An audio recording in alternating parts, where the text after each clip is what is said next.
Okay, okay, things should be good, things should be working, things should be live, we should be good. How's everyone doing? I apologise for the delay in getting across to things, but what's good? What's popping, gentlemen? We're live.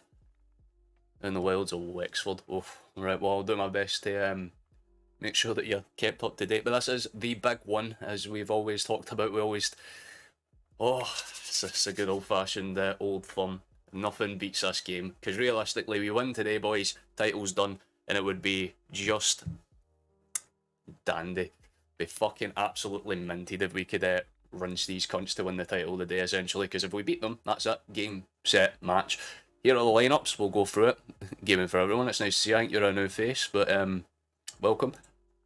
The lineups are simple. We'll start with Rangers first, obviously, because there'll be the occasional Rangers fan probably pop in to see what's going on here. But their lineup is kind of your usual suspects, to be honest with you. But at the same time, very, very solid lineup at that as well. You'll be like the back line kind of does the basics, doesn't it? Barisic, Davies, Suter, and Tavernier, which is a good enough back line in pretty much any game in the SPFL. It's a solid back four. Obviously, Alan McGregor, we're not going to speak about him, but obviously for those that are watching the game on Sky alongside this, you'll be able to know that they've been hyping him up a lot for how good he has been over the course of his career, and he has been, in fairness to them. I'm not sure.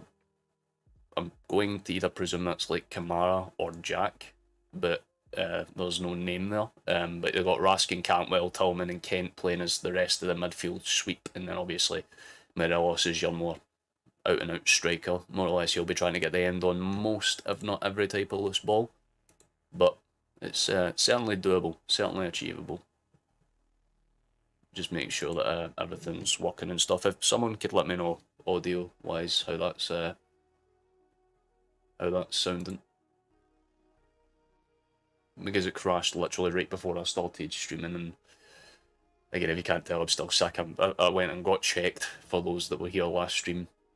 I've got the flu, a really bad case of it, so that's why I sounded so scuffed in the last stream. I don't sound as, dead inside now, but we'll leave the... I didn't even realise that I was meant to go through all lineups, but ladies and gentlemen, Celtic's lineup goes as follows. The best goddamn team on the planet to win the title. This is the team to do it. In net, Joe Hart. It's Greg Taylor at left back. He was not meant to be starting through injury, but here he is. Starfelt, Carter, Vickers and Johnston. They complete the back four. That realistically is the best back four that Celtic have. So I'm confident and cocky that this is going to do it very well.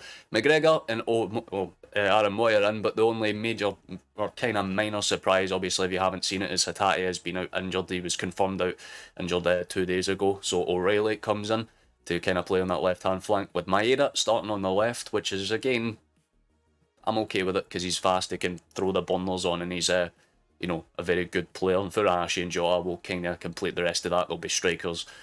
In right wing kind of rotations, especially the way Jota and Maeda play. You'll see them rotate their wings pretty much almost every 10-15 minutes based on how things have gone. But obviously the benches are there as well. Rocco Vata makes it on, Iwata makes it in, Haskabanovic, Kobayashi, your usual suspects. And you can say the same for Rangers as well. They've got Yilmaz, Lundstrom, Hagi and players like Cholak as well that are really good off the bench type of players. Realistically, both of these sides need to win this game. I do not see it ending in a draw because it does no favours for either side. I know it used to be your, well, I'm just going to call you GFE because Game for Everyone's not exactly the way that I want to, hang about it all. But it's a very interesting lineup for both sides because realistically, it's Celtic's or arguably Celtic's strongest up against one of Rangers' strongest sides. Obviously, with the Tati being out and injured, it's going to make things slightly more inconspicuous, slightly harder to deal with for... Didn't realise that was even a move. I was trying to look for that earlier on. Oh, but look at that. I mean, obviously, a lot of people will be complaining about the fact that there's no, away fans or anything, but see, at the same time, well, it wasn't us that caused it. It certainly wasn't us that caused it. But I'll do my best to try and keep this as entertaining and factual as possible. I usually just ramble to myself. You're more than welcome to subscribe if you're new. Obviously, we're trying to hit 1,000, so any extra support would be very much loved. I have everything muted, so you won't be able to hear any audio. How you doing, Skull? Nice to see you in chat, man. Nice to see you in chat. But they're running through Celtic's lineups just one or two more times. Obviously, we'll get a look at the table as well before we kick off. But that's if it's, well, as it stands, obviously, there's only 7 games left after this. And realistically, if Rangers lose today, they can't drop a single point. And we basically can lose every game with the exception of 1 or 2 draws and still realistically be okay enough to potentially just waltz the rest of this. But that's not the way Postecoglou thinks. It's not the way he works in his head. It's go all out, win this game comfortably. If we're going to do damage, it will be in the first half, and things will have to be working out relatively, well for us. But it's doable. Like I said, if we play the way that we know we can do, then it should be easy. But they're just running through the lineups one more time on the corner of the screen. It'll be an interesting one to see how, obviously Morelos and that plays as well, because at the end of the day, there's potential for them to do some real damage on quick counters and things like that, because that's always Celtic's weak point. But the counter attacking option that Celtic also has is incredible. And like I said, it's a sunny day outside, it's shining, so God's on our side today, hopefully anyway. Thank you. I'm a Sheffield United fan, aren't I? Well, I respect that. Well, thank you for bopping in, appreciate it. We've got one long 90 minutes ahead of us, but if we make it over the other end of it with everything intact, with a win, realistically, Rangers don't have much to look forward to. Their entire focus would then be on the Scottish Cup. 3-1 Celtic's your prediction. You're kind of sticking on the same boat that I'm sticking with, because again, I was speaking about Flashfoot in the last stream and our predictions, and I was very convinced that it's going to be like a 3-1, 4-0 type of game. If we play the way that we did in the last Old Firm. Obviously, it's a different story because Rangers will come out the gates, they'll throw everything at this because they need to win this game more than we do. That's the simple fact of the matter, is that we could literally sit in and defend a 0-0, and even though it wouldn't be, well liked, it's the smart thing to do if we want to do it, but I do not see it happening. Like I said, the way Postecoglou plays, the way he sets us up, this is going to be a very, very interesting game. Nice to see you, James. Exactly, we're going to go get it done. Obviously, Rangers do have a couple of in-switches, good potential here and there, but they've just begun the walkout, so I'm not sure if I'll be delayed by a minute or so, but I don't think we've kicked off just yet. Usually I'm about 30 seconds, and then the stream's about 30 seconds delayed, so I'm about a minute and a half or so behind by the time you see about the walking out and it's a packed. I don't know, are you surprised that it's a packed out stadium, or are you honestly surprised by that fact? Like, it's just fucking vibes, man. I have been in that North Cobb stand. Flash is there now, by the way. The guy that's usually on comms with me, he's in there enjoying the time of his life. He'll probably send me some material at half time to show you, hopefully anyway, but some exchanges of handshakes and stuff. I'm looking forward to this. My other half won't let me on the match. Oh, that's no offence, I'd just be like, excuse me, it's fucking football, hen. No offence, Old Firm's more important than you. But I'll to the side for a minute. Football is life, brother. For some reason we still haven't kicked off. Here we go again. Exactly at no. Well, nice to see you as always, lass, but oh, you'll never walk alone's just started ringing out. I'm going to just sit in silence a little bit to take that in. Oh.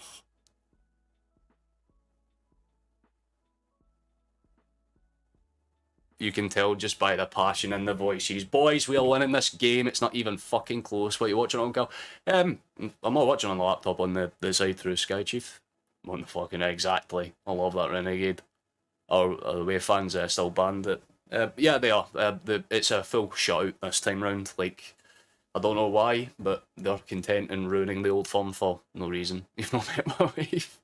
I don't need to. Football. Ball. Ball is life. Ball is life. Not wife is life. Ball is life. I'm sure your wife's lovely though. They're in the huddle. We'll probably give this a refresh now because chances are we will be 11 underway. Because the ball is about to get rolling on my screen.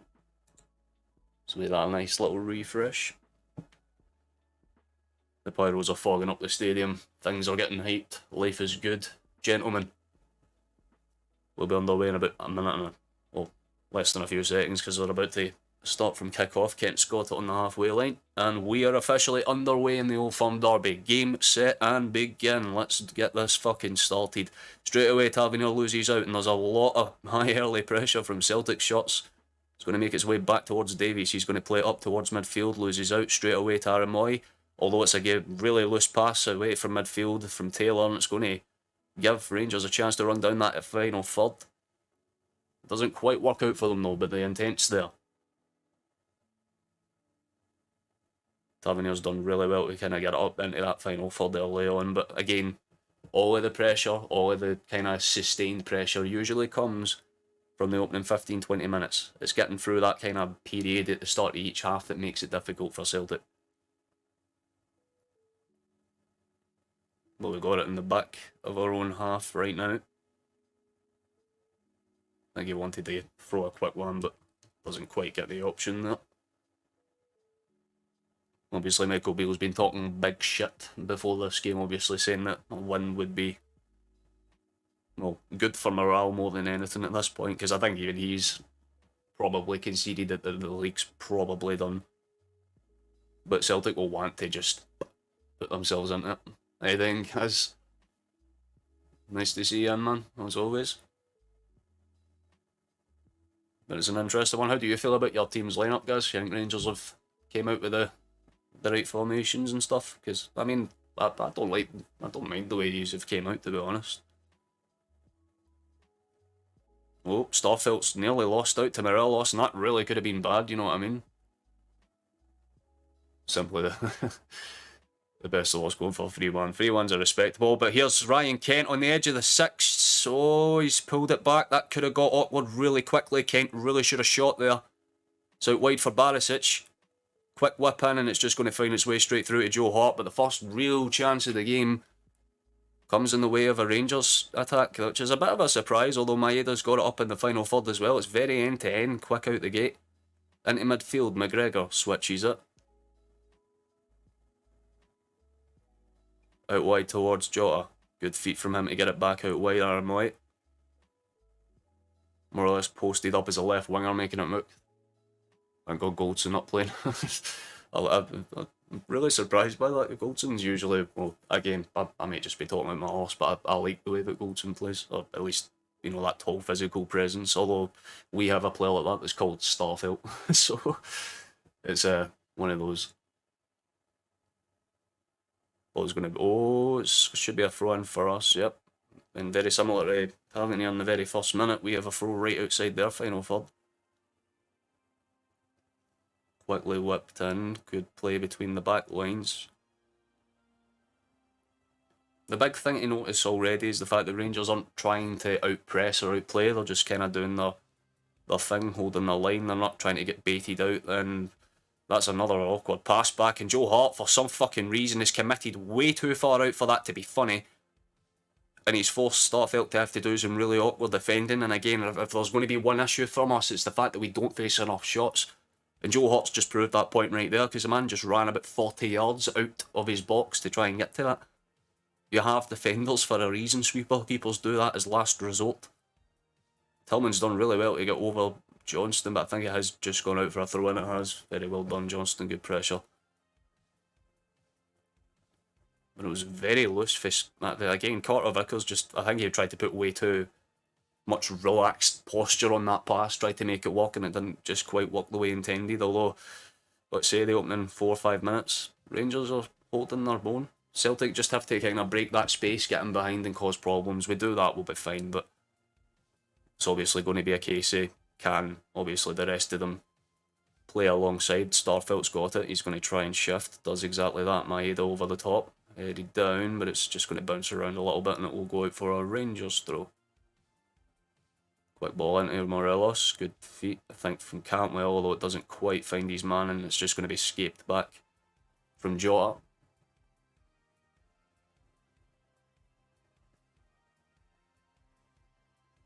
We're just heading on to the 5th minute here. There's a good ball out of Moy, good ball into Jota, do our move. Skips past one, ball gets deflected back a little bit. Barisic has just kind of messed up the inside clearance of that, and he's put himself under needless pressure. McGregor to Johnston, it's over the top, it's into Kyogo! It's 1-0 Celtic! Although, wait! Oh, fuck off, you fuck off. Clancy's got his hands up, is that offside? Because I was about to say, with our first chance, we could have scored, man, fuck. Ah, he is, to be fair, he's off. It doesn't really even need VAR, he's just kind of upped his run that half second too late, but the touch and finish was brilliant, and like I said, the one good thing that will give us, even if it is offside, is that we've just scored our first chance, essentially, of the entire game, so Rangers know that we can score, and already we're trying to play that high line, although it's a foul, I think, on, yeah, Ryan Jack. It was offside, yeah. The really lovely ball in behind from Jota. Like, again, he makes a good run down in, gets it in towards Moy. Moy kind of presses it in behind, and eventually it kind of spins into Kyogo, who takes a lovely first touch on his right foot and pins it right underneath McGregor. But it was offside. I'm not going to sit and tell you otherwise. That's beautiful from Starfelt to win that loose ball back, and here comes McGregor. Just a couple of loose passes at the back that's causing us a few concerns, but oh, interesting start. Very interesting start. I do apologise if I sound really scuffed, by the way. Still, fuck this. Yeah, fully with you there, Virtual, but oh, that could have bounced, to be fair, although Tav's done really well to win that back, although again, O'Reilly just says, no thank you, Jack, if you think you're walking past me, you're no, and flatlines him. It's a throw in for Rangers, but deep in their own territory, in fairness. Postecoglou, this is the only time where I've seen him in a suit and tie. It's a very weird kind of thing, you know what I mean? It's like seeing your ex in a wedding dress, you know, you're like, why are you looking so classy all of a sudden? Used to seeing that man stand there with the hoodie up and the fucking, you know what I mean, the little puffy jacket that, oh, that's awkward, get away, get away. Nice, good play from McGregor out wide to Taylor, and there could be an attack on, he's been wiped out, it should be a foul, but the referee, of course, blue tinted specs, forward they go. And Morelos has been taken down in the exact same way. The difference is, because it's a foul on Rangers, it's given. Bruh. Can't see anything, so no, I'd figure, mate, I'd figure.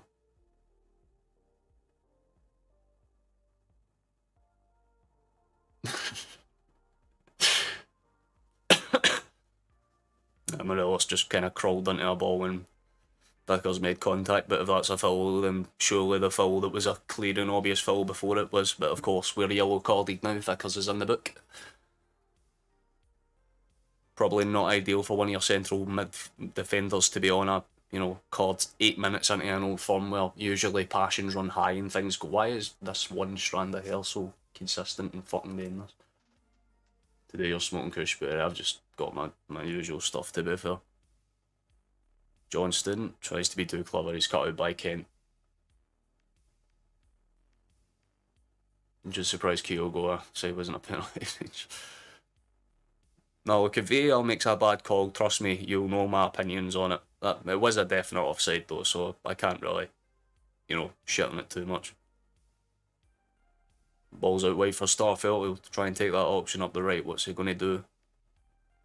Doesn't make the right option, goes back towards Hart. There was definitely runs made on that right hand side there. Taylor's still pinned up on that left hand side, so it's more like a 3-on-4 up front right now.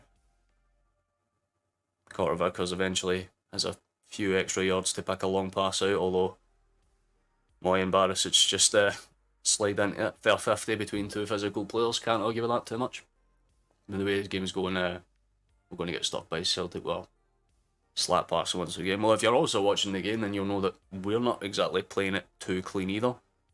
Both teams have nerves on this game, because like I said at the start, it's not about drawing. Neither team can draw.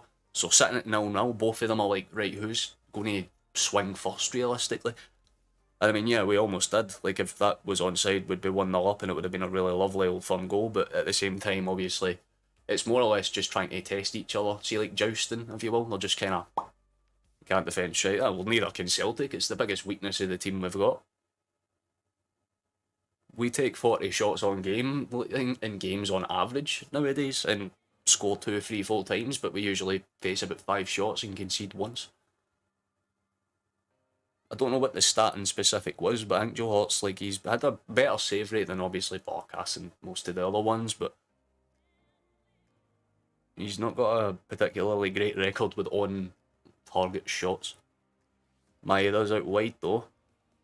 Takes a wild deflection off of Tavernier, so Maeda will have to 50 it. It's a really good stud challenge from Cantwell, in fairness. It's going to go out wide for a throat. We do have it in our final third, so I mean, so far so good. Celtic are going at it a lot better and they're defending better.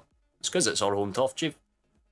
Realistically, Celtic Park needs to become a bit of a fortress, and this is the way to kind of show that it's done. Like, again, it's just a... Both of them are just working out the kinks in their armour, and they'll eventually pick up and go. Tavernier's got out wide for another throw-in. It's been a pretty end-to-end 10 minutes or so. It's pinned very high up in that kind of corner flag. And in fairness, good stuff again from Cantwell. He just backheels it off the inside and it bounces out for a goal kick.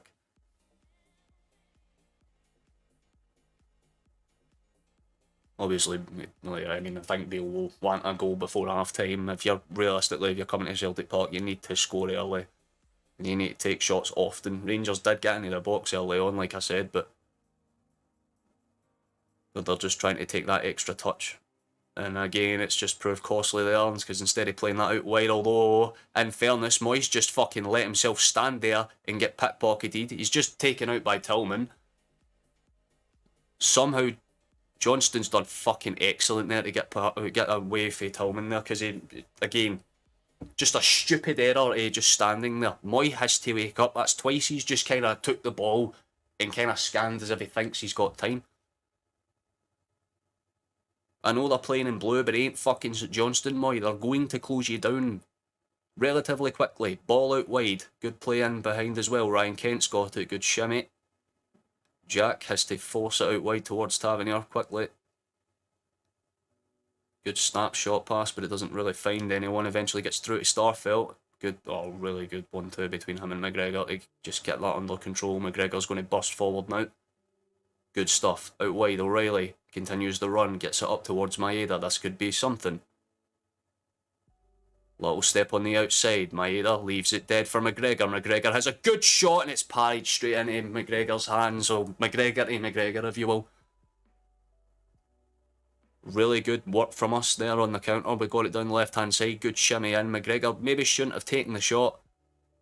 But Calmac forces it really, really strongly in towards the near post. And Alan McGregor's just going to bump it out. Ali Johnston for that on though.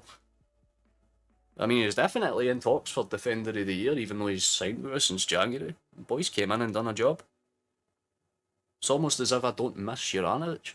The passing has been a lot better from Celtic. Yeah, like I said, it's you have 60,000 Celtic fans bitching at you if you miss pass even once, so they'll shake themselves out.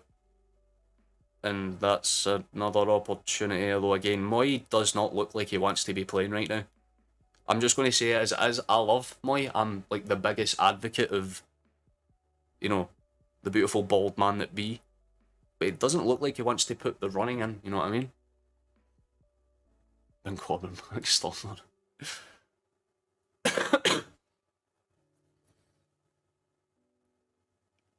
Oh. No, it was the right idea from Rangers to try and play that in behind on Tillman's inside run. Kyogo's managed to win a header. Stunning news at that. Barisic does well between the quick exchange from Davis. Kent plays it back. McGregor's under a bit of pressure from Kyogo, but not enough to put too much pressure on, and Erskine can just kind of take it and move forward at his own pace.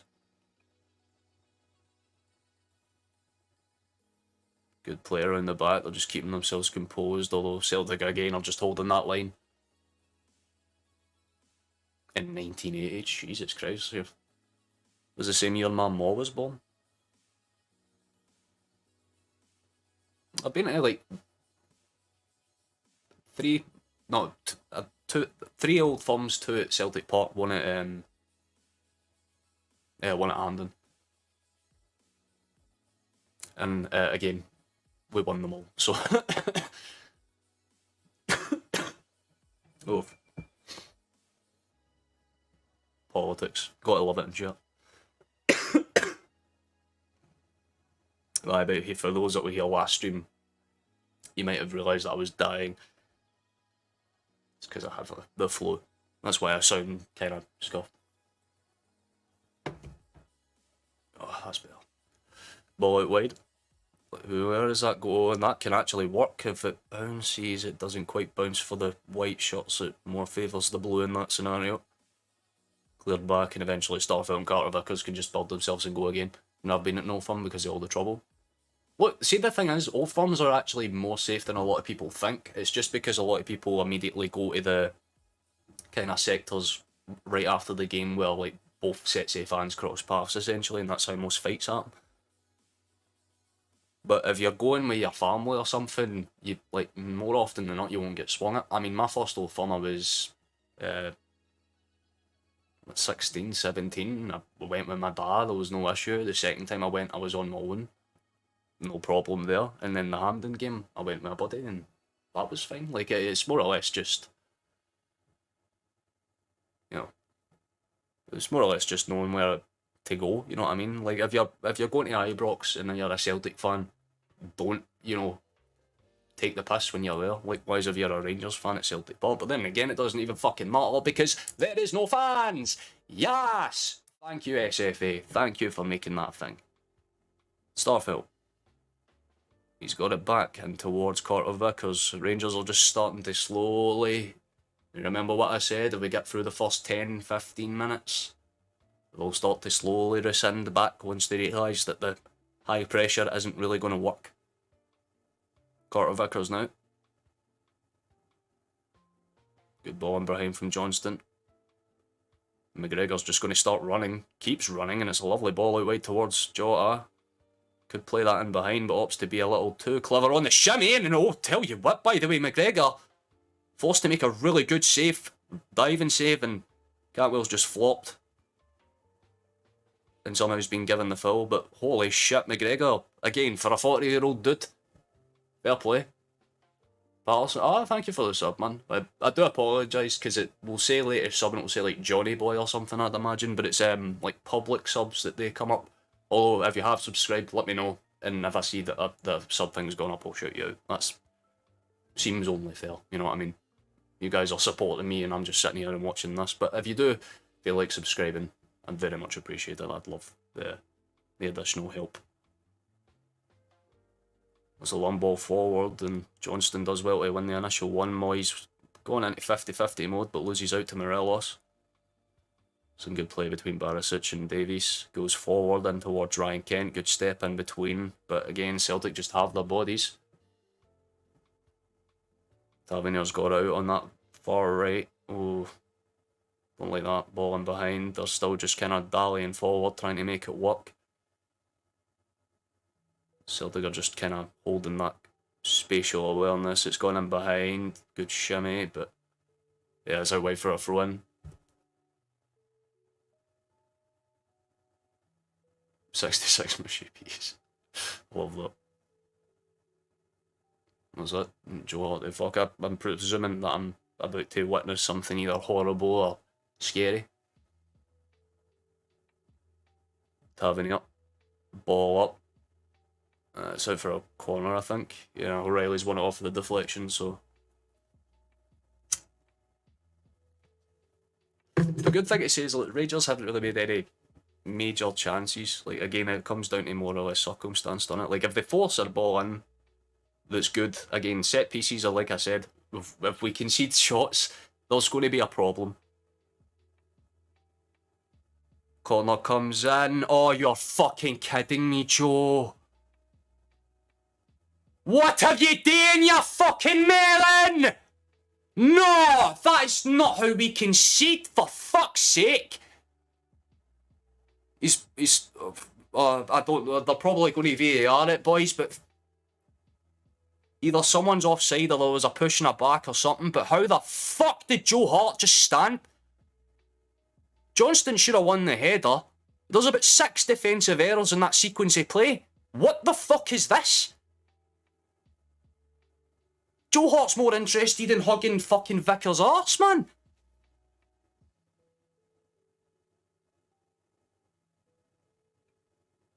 He's running away. Oh, okay, right. I think it's been given as offside. Well, both teams have now scored offside goals. So take away what I said about Kyogo and the fact that that early goal gives us a bit of momentum. It's now swung firmly in Rangers' favour for the time being. Regardless of that, yeah, no, genuinely, I've said it since basically I've started streaming. I do not like Joe Hart. I think he is shit. Fucker is just eating wages for no reason other to stand there, smile and act like he plays a part in the team. Realistically, put me in fucking net and would still concede less goals. It's not even a joke when I say that. Motherfucker is just consuming wages that he shouldn't. Bring a youngster in through the youth team, sign a fucking better Premier League standard goalkeeper. But Jesus. I know it's offside, guys. I know it's offside, but that's what I'm saying. It's like literally, it's every match something like that happens. It's just... It's insane, whatever. Rangers are Celtic. I'm Celtic 9 times out of 10. I mean, I'm not... It's because it's a little bit chilly, but Celtic badge there. Allow me to zoom in so you can get clear crystal view. See that shit? That's Celtic badge. Beautiful club. Okay, well that's a pass back. That's an absolute pass back. Explain the rules. Explain the rules. That's the wrong screen. That was a pass back. It was. I know it was this way for a foul. I know. Doesn't change the fact that Joe Hart just stood there.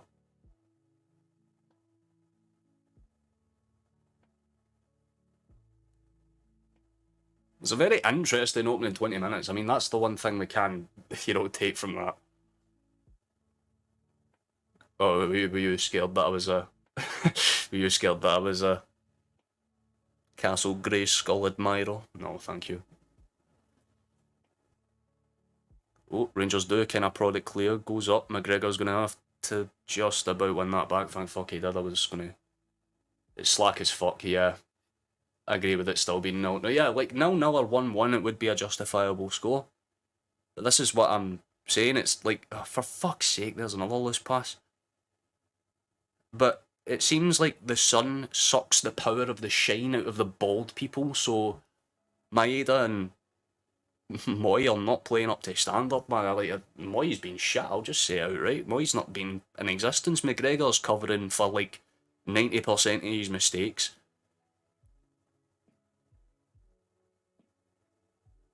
But it's not to say Rangers have been particularly great either. It's like it's both sides just testing each other and testing the waters.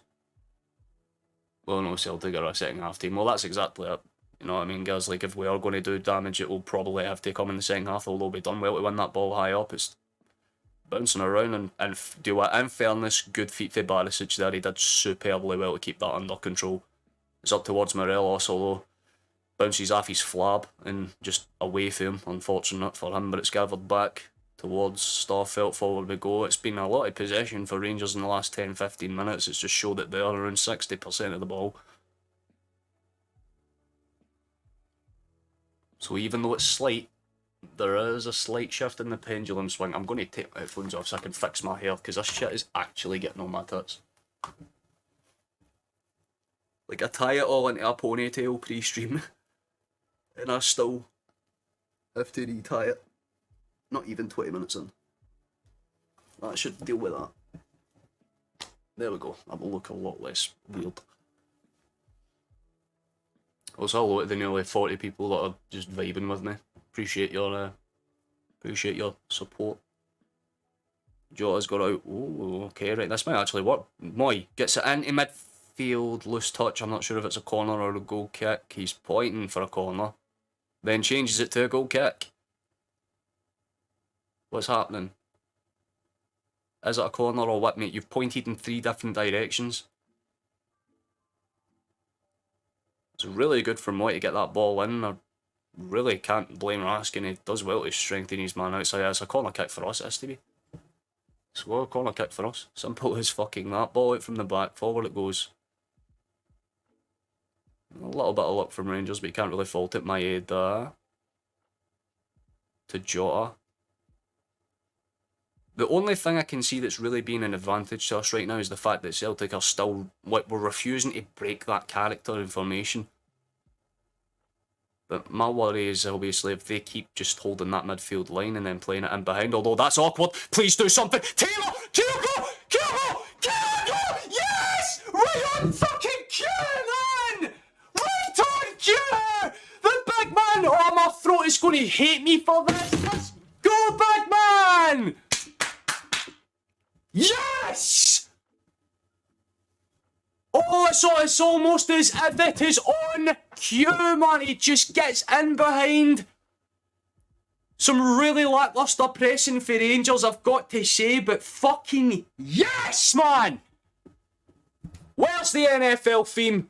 It has to be played immediately. Find it. Oh, gentlemen. 1-0! It's such a good goal! Oh, yes, man. O'Reilly gets it in from, like, the kind of inside left. Plays it back to Kyogo. He takes a lovely dead touch just to buy some crucial time to get that one away. Barisic can't come across to close the other angle in time, and McGregor might get his hand to it. He might get his hand to it. But it doesn't stop the fucking fact of the matter that Kyogo is goated. 1-0 Celtic, lads. 1-0 Celtic. Oh, I'm going to end up coughing out my lungs if we do that again. Let's go, boys. And the green fucking flares are off in the North Cup. You've got to fucking admire it. Let's go. I love that. I love that so much. But Rangers are going to try and break in absolute mass numbers now. They know that they need to score before this half ends.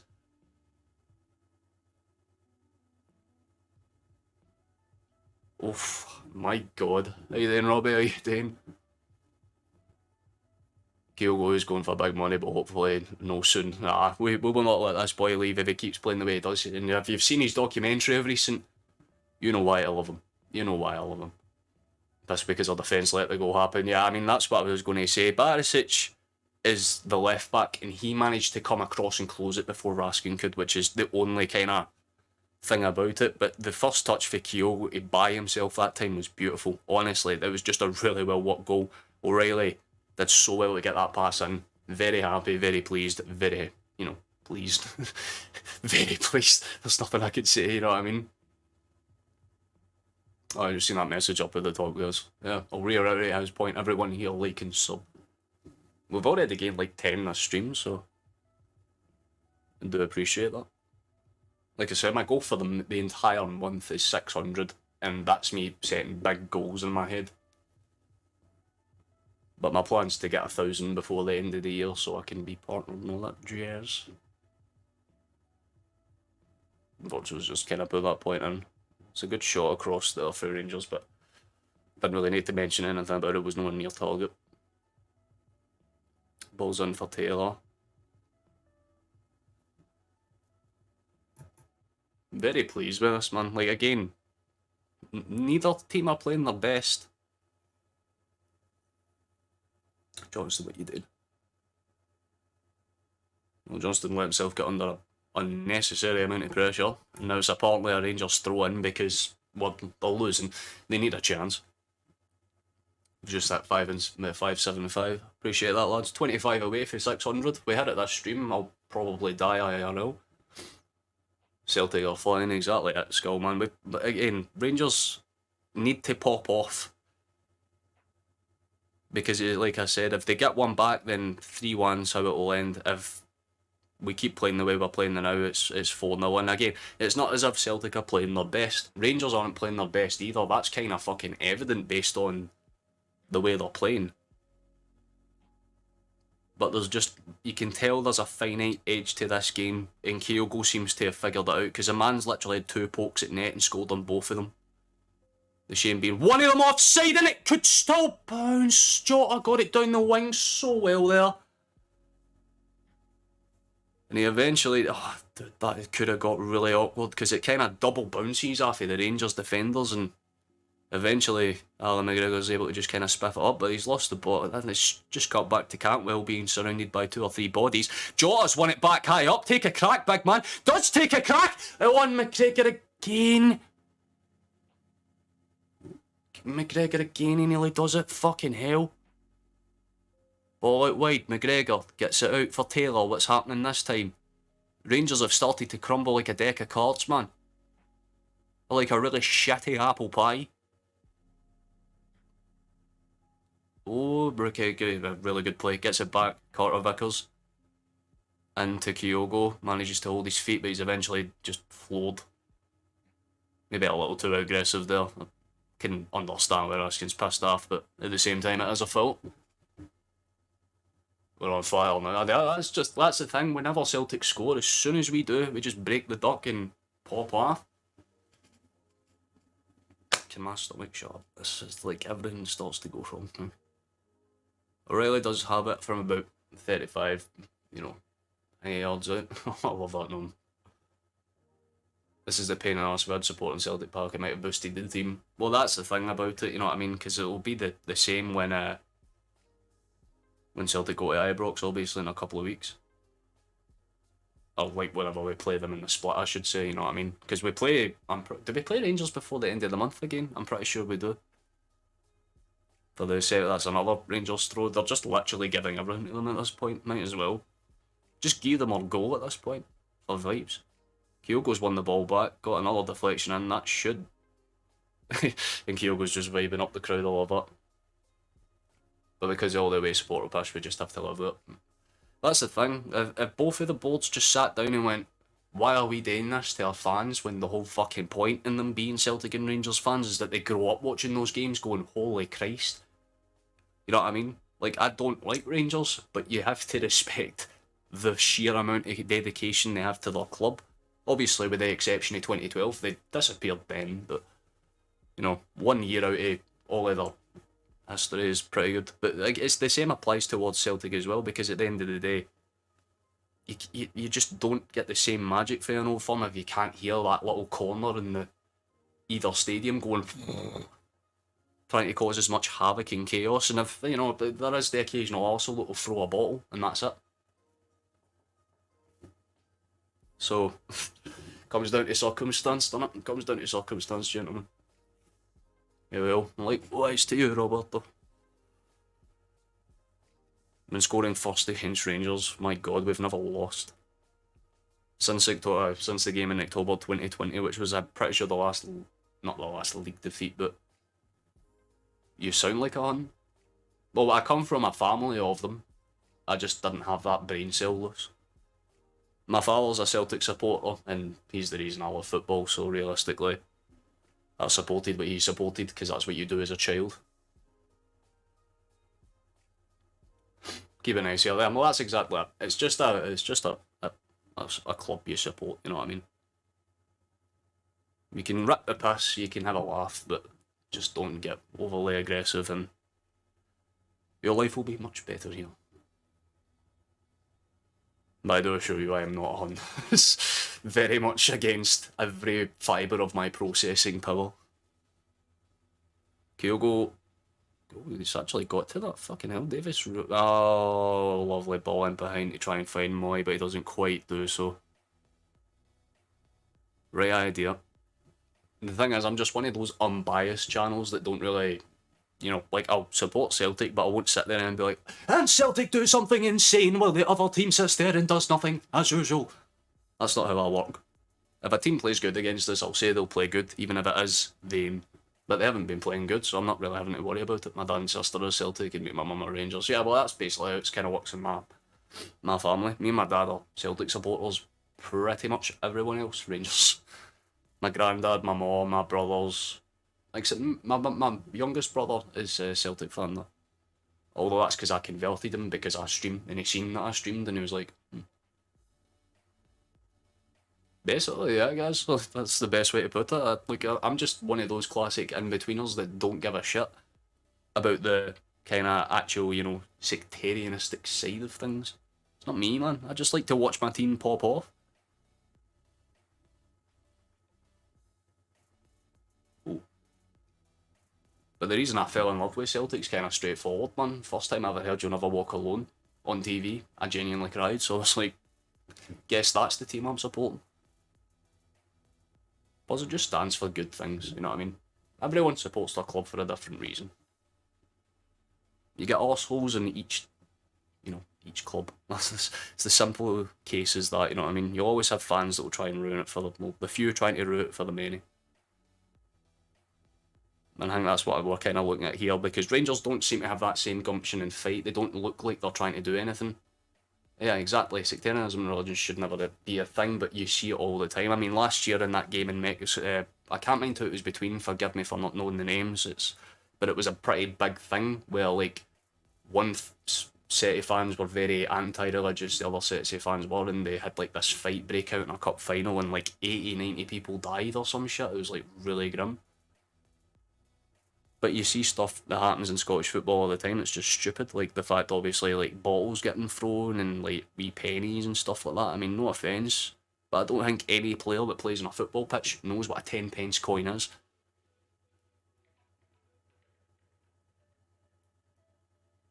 Carter Vickers. Well, there's the big key stat right there. 4 shots for Celtic, all of them have been on target, though. Like, McGregor's had to pull off 2, 3, 4 really good saves, you know what I mean? For me, it was the players that did it, for me being a Rangers supporter. Yeah, well, that's the thing, like, you always have players that you, like, vibe with. I loved Nakamura, like, growing up for me, obviously players like Nakamura, Jan Vennegoor, Hesselink, you know, fucking Scott McDonald, like, those types, you know what I mean? I even remember Timo Pukki playing with us at some stage, and I'm like,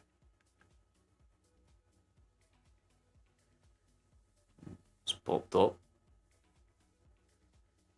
That could get awkward, so Carter Vickers manages to just calm himself down and get it back towards Hart. Although, again, for the millionth time, loose pass from Hart. Johnston does beautifully win that back. Wiped out by 3.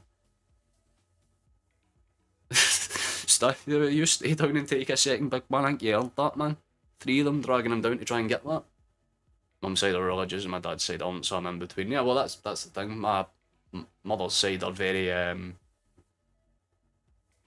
well, they're not Protestant, I wouldn't even say, but neither sides of my family are like religious, but we have like a few in each section of the family that you look at and go, fucking hell, man.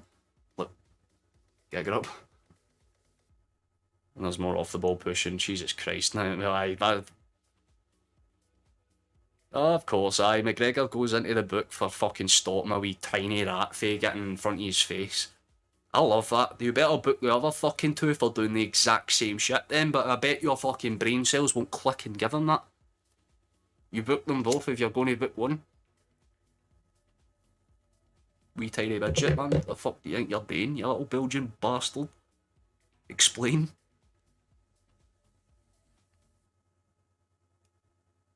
Shocker. McGregor's been booked for being a captain. Who would have thought? Joseph who exactly? He just went and lost in a cup match in Germany. I don't give a fuck about Juranovic anymore. We've got Johnston, who's a reincarnation of another Johnston that we once had that is also a baller. Not Michael. If anyone says Michael Johnston's a baller, seek psychiatric help. He's an okay player. But Johnston looks fucking actually angry right now. I've just seen him walking back with like the wee bits of mud and grass in his eye. He looks fucking pissed off. And to be fair, I'd be too, because it's just every 5 seconds this referee seems to want to put a whistle between his lips. Joel's going to punt it. Kyogo tries to get to the initial clearance, but doesn't quite find anyone, although if Rangers are going to try and reshape themselves, they do eventually. There we go. The attack starts and Kyogo immediately nearly steals the ball back. Case in point, they are not trying anything new. Celtic already know, look, if they're playing out for the back, they'll play it straight towards their central belt. And if they're going long, they'll play it out wide towards the wingers, cutting them off at every kind of major point and it's working. Refs aren't consistent and wonder why a lot of teams get pissed off. Oh yeah, this is exactly it, because again, McGregor literally just defended his player for getting attacked by about 3 or 4 of the Rangers players for walking over and causing shit, and he gets booked for basically telling another player, hey, don't be a dick. If I speak. Saying old shit. I wouldn't say it's that bad so far, because there have been 1 or 2 weird decisions go in our favour as well, but that's the thing, it's just really awkward loose ball fouls. They're called 50-50s for a reason. Just fucking play on when that shit happens. That's a loose touch from White. Yep. There's going to be one back by Rangers and they can come forward and try and do something with it. Ball in. Tillman doesn't quite win that war with Carter Vickers, although for the 1,000,000th time, another loose pass. Johnston gets really heavily bailed out by Taylor there. It's a lovely one back from Taylor actually. It's up wide towards O'Reilly, who's just going to kind of ping it forward for my either. Doesn't quite find anyone. There should be a European ref brought in for all firm games. Patty injured. Sandwich, yeah, he got injured well, in the game last week, like officially, but he's obviously been hanging out for like safety concerns. I don't think it's a major injury. I think the most he'll be out for is a few weeks, but it's more or less just precautionary. Oh, that was a right idea from Kyogo. It doesn't go anywhere though. Punted away from McGregor. I've been saying that since you've got it. There should be a third party refs association. We have this conversation every stream at this point, fellas. Let's genuinely. Tillman really can't complain too hard about them, to be honest. Johnston is getting into them though. Like, Johnston is just throwing his body into everything at this point. He's like, well, if yous are going to foul me in 3s, I'll bite yous down 1 by 1. Tillman went fucking flying though.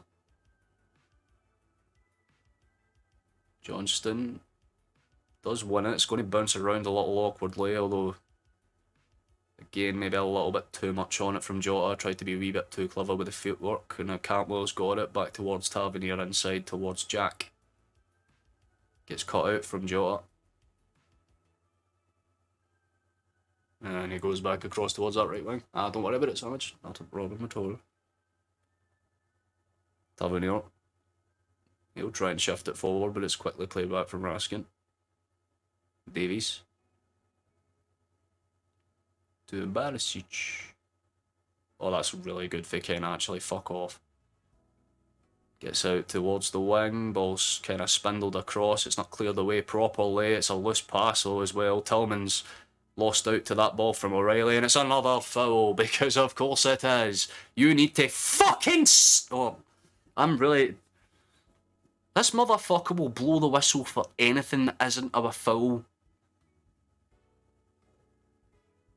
He doesn't even get touched, man. He falls over them. He jumps over O'Reilly and goes to ground.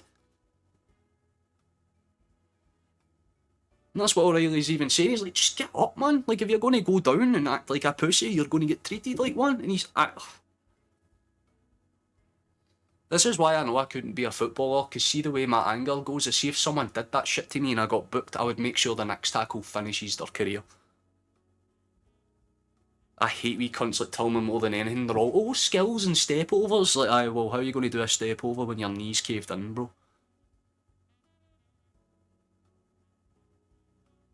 That's why one of my favourite players of all time is Roy Keane. That man just literally went... But if they score for this, I am literally telling you now. I'm telling you now this game is fucking scuffed. Because they've been given a foul for basically anything at this point. Johnston had to get tackled by 3 men. Here's Tavernier. Oh my fucking...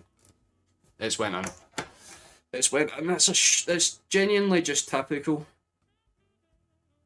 It's a belter of a goal. I can't even take that away. It's a lovely finish for Tav, but I'm going to start screaming because, again, shouldn't have been a foul. Shouldn't have been given. And Joe Hart's standing in the middle of his fucking net. Again. I've seen this so many times where it's not even phasing me anymore. I am so fucking... Well, they've equalised. But I'm going to say it. Joe Hart can fuck off and die, man. I am sick and tired of him actually being on the pitch. Fucking it. It's not even top corner, man. It's like fucking middle of the net up towards the bar. It looks so much better than it is because it clips the bar and goes in, but that is typical fucking Celtic, conceding for a set piece when we have no reason to.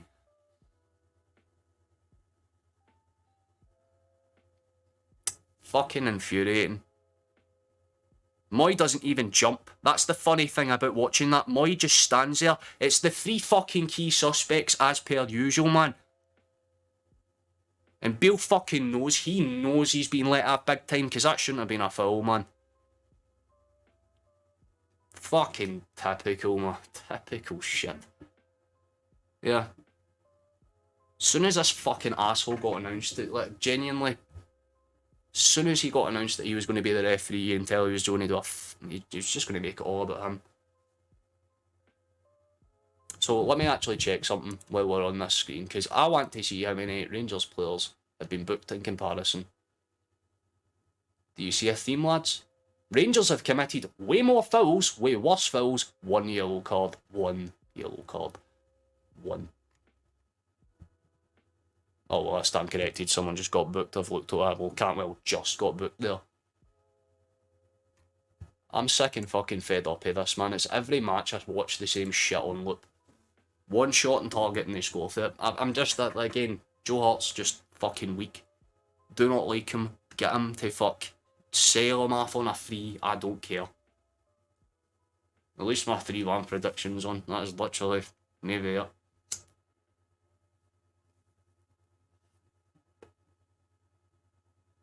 Yeah, you're very lucky not to be down to 10 men. Well, this is the thing about it. Like, I've sat here and said, in the game last week, here's how it will go. And said, look, Rangers will go through some unorthodox means. We will probably win the game 3-1, but it will be one of the most frustrating things I've ever fucking witnessed. And pinpoint, fast forward a week. From a free kick that shouldn't have been a free kick, but of course it was a free kick because Tillman's more of a fucking swimming diver than an actual footballer. Goes down clutching his leg like he's been fucking shot. buys a free kick, and in fairness, good free kick for Tav. However, Joe Hart can fuck off, man. Joe Hart can absolutely fuck right off. I don't care if people hang me for that, if they clip it, meme me, I don't care. I do not like Joe Hart. I have said it since the start of time. I think he's a fucking crap goalkeeper that is bluffing wages just because he has a up you mentality. No offence, but you want to know who else has an up you mentality? Literally anyone that's from this part of the planet. Get any British person aggressive and they'll be like, oh, come on, get into this fucking nostalgia merchants, the lot of them, man. Oh, but he played for City and he won them a fucking Premier League title. Barely. Barely won them that title, by the way. And it's not as if he was the one that fucking won them it. So fucking fed up of this shit, man. It's every old firm they get some crappy goal that just doesn't even merit it. But nonetheless, gentlemen, nonetheless. Not really much I can say to that, to be fair. Not really much I can say to that. Please subscribe and like for my suffering, because I am probably going to end up popping my brain cell during this. At the very least, the blood vessel's probably going to go. It's just the sheer amount of shit I've had to witness, and like that final 20 minutes really just summed it all up perfectly, really. What are your thoughts on the first half, gentlemen?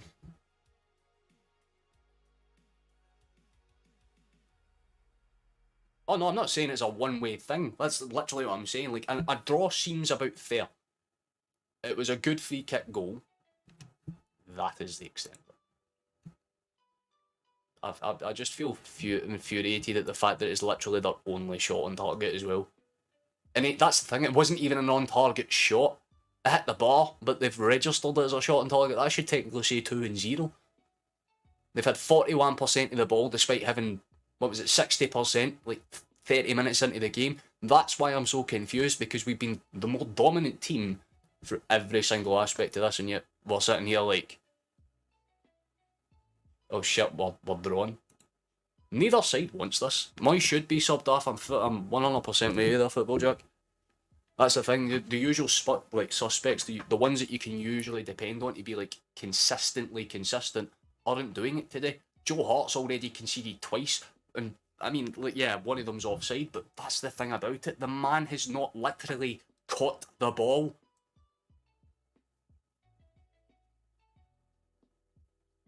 I literally just did say that, guys.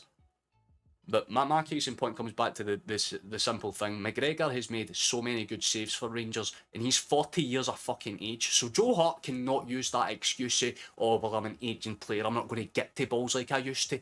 McGregor was throwing himself at full, literally, Jota's chance from the edge of the box that's going up towards the corner. 40-year-old man's throwing himself at it. Joe Hart from a set piece watched the ball go over him, and rather than doing what a goalkeeper normally does and turn and dive, he shouts at Carter Vickers for not marking his man, even though it's not the man he was supposed to be marking. And then that goal, again, the only thing I can say about that is that it shouldn't have been a fucking foul in the first place. Tillman's deserving of a BAFTA or an Emmy or whatever the fuck they're called, just based on that fall over alone. But that's the thing, you don't take your chances unless you get them, and Rangers took their chance, so fair fucks to them. But I think Postecoglou needs to take his chance and get Joe Hart on a bus back to fucking Luton Town or wherever the fuck he's from. Realistically, that's the calibre of goalkeeper he is right now. He's League One standard. It should have been struck off. It was a push. It's two-handed contact. It's like there's a whole rule book. But I'm just fed up because it's the same shit every time. Our attack is fine. Our midfielders are doing what they need to, but again, one or two iffy moments in defence have cost us a good amount.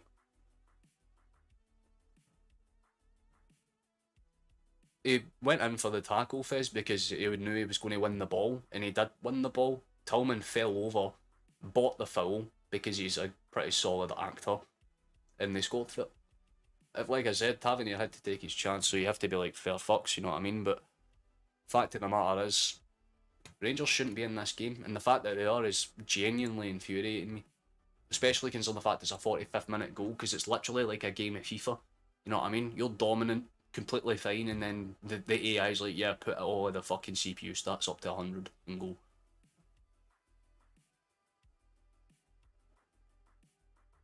I'd be much more tolerant if, again, we'd played much better than we did, but it's just... Oh, what do you mean get Alistair John? He's been our best he's probably been our best goddamn player. Take your pick between him and Callum McGregor. They're the two best players on this pot by significant distance.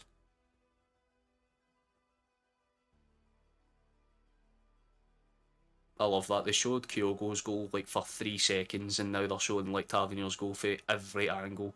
But it just makes it look so much worse than it is because it was nowhere near the corner. Joe Hart should have saved it. If he didn't stand in the middle of the net like a fucking dick, like he always does, we would have, again, easy save. You can catch that type of shot. I've literally done it at Sunday League level. Those shots are very fucking easy to save if you know where it's going. He clearly did and just opted not to move.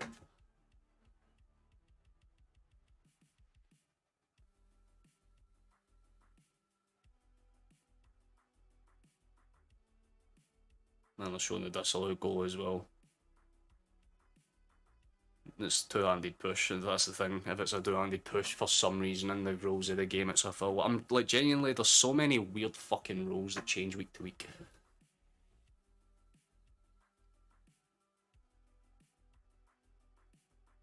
Yeah, that's the thing. Like, Rangers are doing the bare minimum, and they're somehow still in the game. So, look, 3-1 is what I said. That was the prediction. If it works, fair enough. But based on that half, it just comes down to shitty refereeing for a lot of what happened in the build-up to both goals.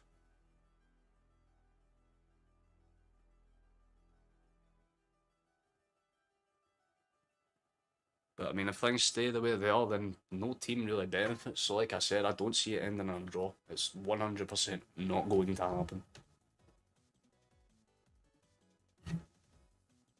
You can say that if you want, Kaz, even though it isn't true. Because if you're going by that logic, what about all the wonder saves McGregor's made? Like, there's good play all around the pot, realistically. I know I'm sitting here and, like, salty, but I'm understandably so. It's literally the only shot on target and it's went in. Shit's cringe. However, I am gaining subs for my suffering, so that's kind of cool. If we can hit like 580 before the end of the stream, I'll be a very happy boy. That's like the goal I'll set myself. 2-1 is what you're going with, Fizz. 3-1 is for John. I like that. Johnston is pure class, yeah. I very much agree, John. He's a solid boy. I liked him at Montreal.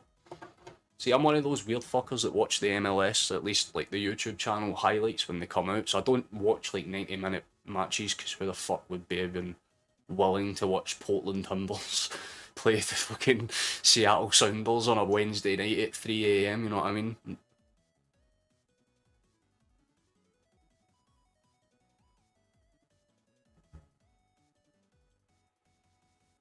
There is not, so stop you agree. Sorry, I totally missed.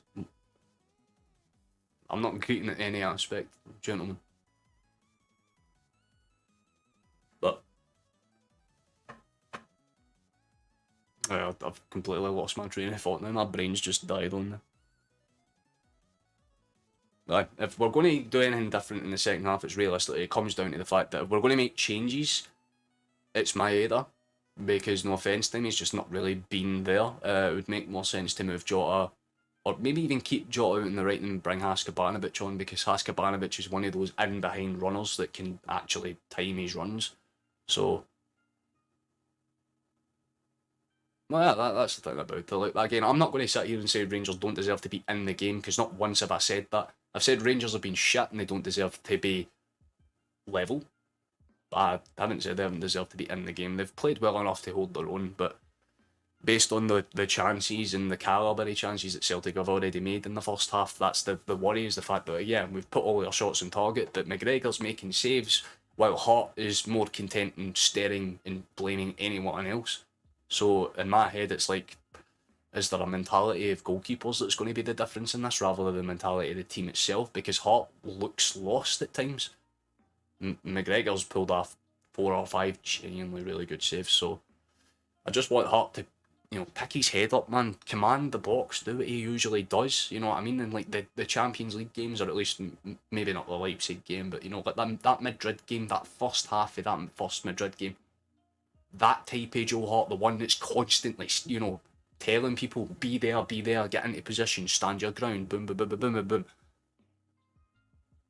He just doesn't look to be in that kind of same thing. Yeah. Selfish supporter team or whatever. Exactly. Should have been able to push Celtic. Celtic jumped behind, but Hart is screwing you over. But that's the thing. Rangers probably looked at a lineup and went, if there's anywhere we're going to exploit them, it's on set pieces. Because if Rangers have anything that's physicality, they train in a very physical way. That's it. But obviously, it comes down to the case of what team comes out and does more in the second half. Because obviously, if Celtic come out and play the exact same way, we'll get chances, and more or less likely we'll probably get a goal, but it still opens up chances for Rangers too. So it's more or less about playing with that same counter-attack of bite, minus the balk that comes with it. Don't get aggressive, don't get yourself baited in, because there's already 5 cards handed out this game, meaning that there's going to be changes that Postecoglou might not have wanted to have initially even thought about making, because obviously O'Reilly's in the book now, obviously McGregor's in the book as well, and Carter Vickers is, so basically your spine in the midfield and most of your back line are on constant pressure not to do an aggressive foul, because if they do, chances are they're booked, and I'm pretty sure it's Cantwell and is it Raskin? I'm not thinking clearly, but they'll basically try and shut us down from the wings now. Their entire thing will be basically get us out to the wings and try and force us inside. That means that, for me, the change that would make sense would be bringing on Haskabanovic for my either. Not immediately, I don't think that would make sense, but I'd say maybe 15 minutes after, 60th minute comes around, bring a Wata on, bring Haskabanovic on and see what works. Maybe even Turnbull, I'm not sure, but yeah, I don't rate. That's the thing. Hart's one of those goalkeepers that when we signed him, I thought he was a good initial signing, but I thought there would have been another one on top of him to make him actually, play. But unfortunately, obviously, when you're a goalkeeper that's almost guaranteed a certain spot, you're going to let yourself dip from here. How many corners? There have been a good few, I believe. Well, there's only been one official corner in the game, but a lot of the plays, again, Celtic, all their shots have been on target. I feel like that's an incorrect stat. But then again, there have been a couple of offside calls and stuff like that as well, but again, you look at the stats, it's very much in our favour. But we'll have the table up while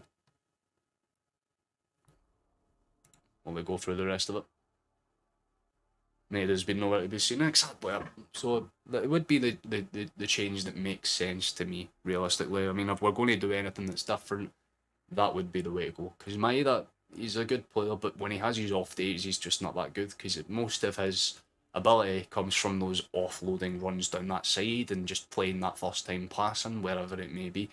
We need someone who's a bit more technical, and again, if you're looking for someone that's more a set piece specialist or knows how to be in those kind of positions, it would make sense to have a taller player. And I mean, no offence, but I'm pretty sure Haskabanovic is taller than Maeda. So I say enough, so going to get underway in the next 2 minutes or so. I can see in the corner. So I'll switch back to the stats screen in a minute or so, but if you want to get your halftime predictions in, you're more than welcome to. 3-1 is... I know there's someone else that made that bet. Shittiest striker in British football. I'd say so. A favour? Go for it, Virtual. What do you need?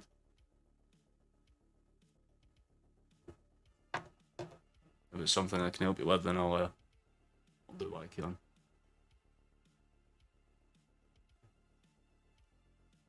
What's the United score? Let me confirm that for you now, Chief.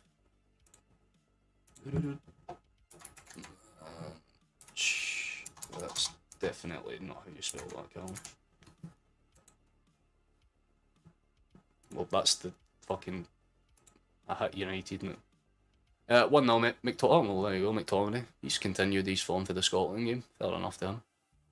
And Everton are losing, so I consider that a win, because, yeah, one rival's winning, but another one's losing, so... But that's not what we're here for. We're here for this one. And the second half's getting off in like 2-3 minutes.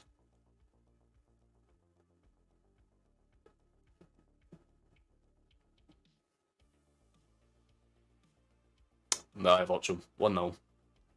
McTominay's your boy. We're about to get the second half underway. Kyogo's lining up. I totally missed if there was any changes.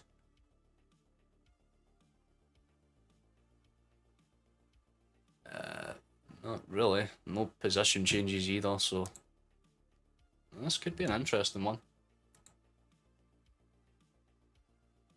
Let's go back to boys put him off. I don't know what it is with him. Well, the Rangers fans, well, for the few Rangers fans that are probably in chat, that's your boys coming out for the second half. Gonna get one more draw of this. Aye, Gaz's predictions for the All Firms 2-2. Hopefully that's not the case. I'd very much not like that to happen at all. Although, if it does end 2-2, you probably should have put a bet on, because not many people would have seen this being a 2-2 type of game.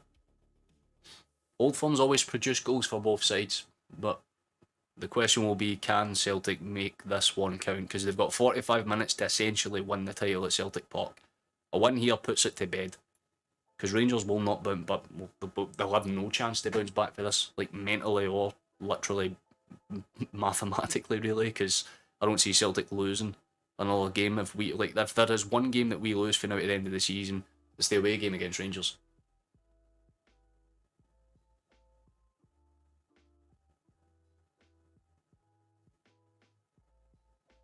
Barisic. Well, I mean, no, he's just been floored, but Carter Vickers is going to get it forward.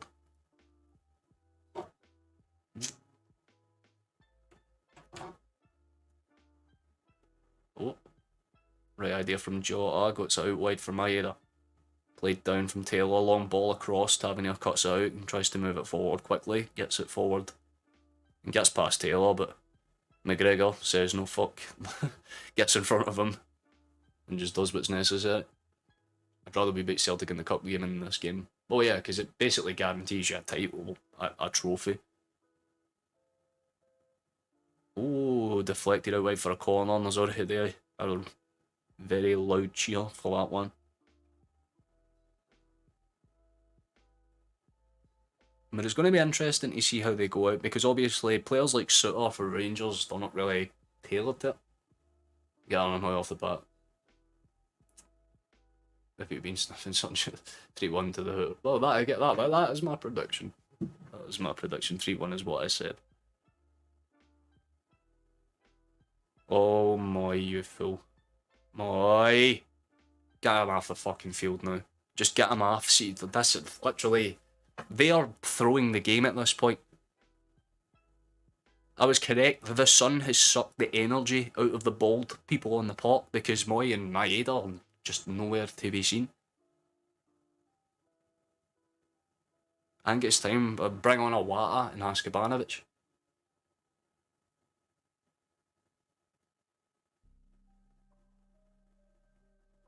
Ball's whipped forward. Rangers will just try and play that kind of frustrating game now, because basically the entire midfield to back line is booked. So they'll just run down the middle and try and force it. They'll do barrel runs, essentially.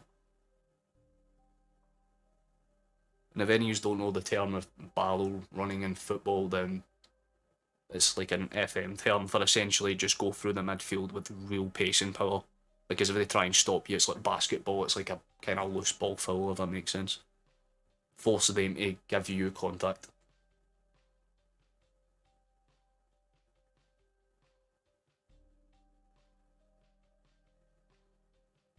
Guys making excuses.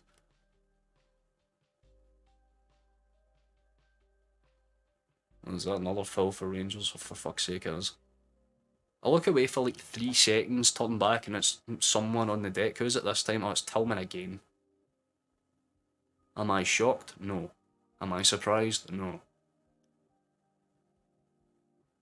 Well, they do have a very awkward set piece, to be fair.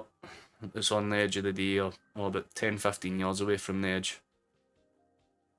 It's all about how they swing this in. Again, set pieces are the only fucking thing that put the fear of God into me.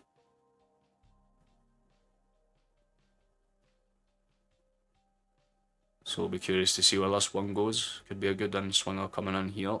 Instead, plays it short, and Maeda just cuts the ball in behind. I think they were trying to play that wacky side of the game for some reason. It's cleared forward. Celtic will just try and win the ball back. It's headed forward from Taylor, but eventually gathered by a blue shot. McGregor eventually clears it away, but it's still very much in a Rangers kind of territory. Taylor's been dragged out. Tavernier's whipped it in. Good clearance, beautiful. I like that. Good stuff, Starfield, but it was still not cleared. No one's really committing to the inside. Ball out wide. Barisic gets it forward and up wide towards Morelos. Skims the ball across, and it's actually a really good pass in towards Tavernier. Balls. Don't know why Johnston's done that. Fucking hell, Johnston! And Joe Hart finally makes a save. Joe Hart has made a save. He's done something. But Johnston just completely had a fucking brain dead moment. Why did he do that? He just heads it deftly right into the middle of fucking Kotovik's chest. He can't react in time, and if Morelos could finish, I tell you what.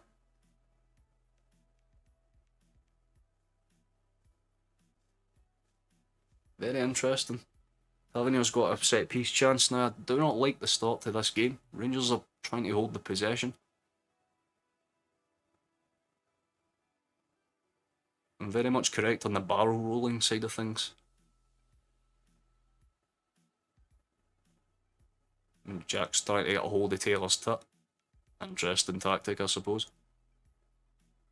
Ball's in. Oh my god, that could have gone anywhere. I think it bounced off our shot and blue, and it's gone out for a goal kick. It is, thank god.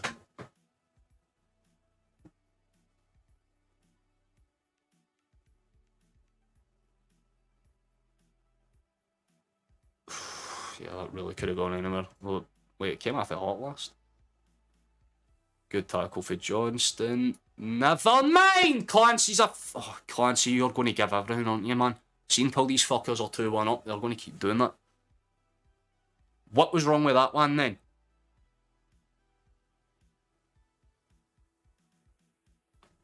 What? The ball doesn't even move from position, and he goes down... Oh, I fucking hate this, man. Leg from behind. I mean, if that's what you call standing on a ball, then... Probably the weirdest shaped legs I've ever seen. We've got about 40 minutes of this game left, probably with additional time, although if it's still 1-1 at that point, you can bet an extra fucking 20 minutes. I don't like the start of this half. It's like the Celtic players have just forgotten how to play like Celtic. Awkwardly cleared away and fucking rallied into the side net, and I think from Jack.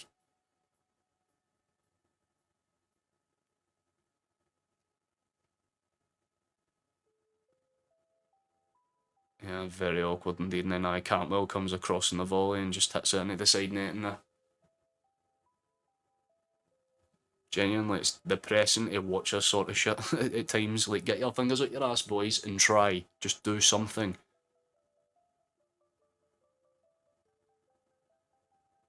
Hearts just punted it long. There's no cohesion. It's like we're playing to Rangers' tempo now.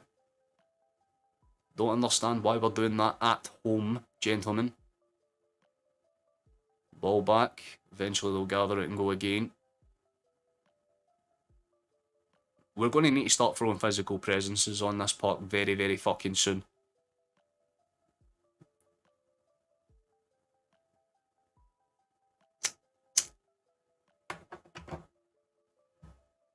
Kyogo's just been decked. Still down. You giving that a foul? Is he giving it a foul? Or is it just going to be played on because of fucking course it will be? This referee needs punched. I'm being fucking serious. Get Clancy checked. Kyogo got absolutely obliterated and the referees just went, aye bro, that's completely fine and allowed. Out wide now. Jota, please do something. Maeda, please. Oh, for fuck's sake, man. Stop trying to be too clever and just hit it. Maeda needs off. Moy needs off. The two look lost, man. Where's the usual take a touch and hit it mentality, man? The fucking... Oh my god. Fucking useless, man. Get it out wide. Ball in, over the top, deflected away. Maeda heads it down, doesn't find anyone though. Way too much physicality on that right hand side for Maeda to do anything, man. He's getting mocked out by Cantwell, and if he gets past Cantwell, he's getting mocked out by Tavernier, and if he gets past Tavernier, he's getting mocked out by Davies. Tries to whip it in awkwardly, and it's just going to bounce through here. I mean, fucking hell.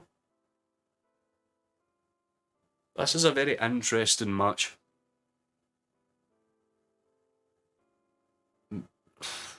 Should have been foul. I'm not even going to question it, but of course, there we go. Rangers players at the deck, so of course the referee's going to immediately blow the whistle. See, if I was a Celtic player, I would just slightly mistime a challenge so I happen to break that fucker's entire interior fucking ligament. They're going down like fucking flies, so put them down for good. See if they're going to act like little bitches, put them down like bitches. Fucking break them. See if they're going to act like that. This is why I hate watching modern football, man. Every fucking piece of contact they go down, but the one time Kyogo actually gets clotted and the referee's like, nah, that's not a foul. Man falls over from basic contact, instant foul though. Find the nearest hole you live in and crawl back into it, for fuck's sake. Of course it's getting nasty. Rangers are aware that they're getting away with literally fucking everything now. I wouldn't be surprised if Morelos at some point just pulls out a pistol, puts it to the back of fucking Hart's head, pulls the trigger, and Clancy books Hart for diving. And the funny thing is, Rangers fans were pissed off when Clancy was the fucking announced as the referee. But fun fact, Clancy, the last 3 times he's been in charge in Old Firm, Rangers have won them all. This motherfucker has a bet on, man. Get his shit checked out, get his finances looked at. Because the only thing we've had so far is possession. In fact, it's almost as if on cue, it's just shown the stats for the half. Rangers have had 4 shots this half alone. Celtic have still not had a shot yet. But we've been getting into those spaces so goddamn often. This is the frustrating thing. They're just not doing the quick 1-2 passing anymore. It's like they get into the final third and then just stop and decide, alright, maybe I'll go here. There's McGregor. Are you going to try something? Yes, he does. Gets it out wide for Taylor, who's looks like he was teeing it up to shoot. Deflects off in Maeda. It's bouncing around. Please shoot. Oh my god! Oh, Kyogo, no! No! No! You're not starting this shit now, wee man! Point blank range! Point blank range! Point blank range! You've missed from point blank range, my guy.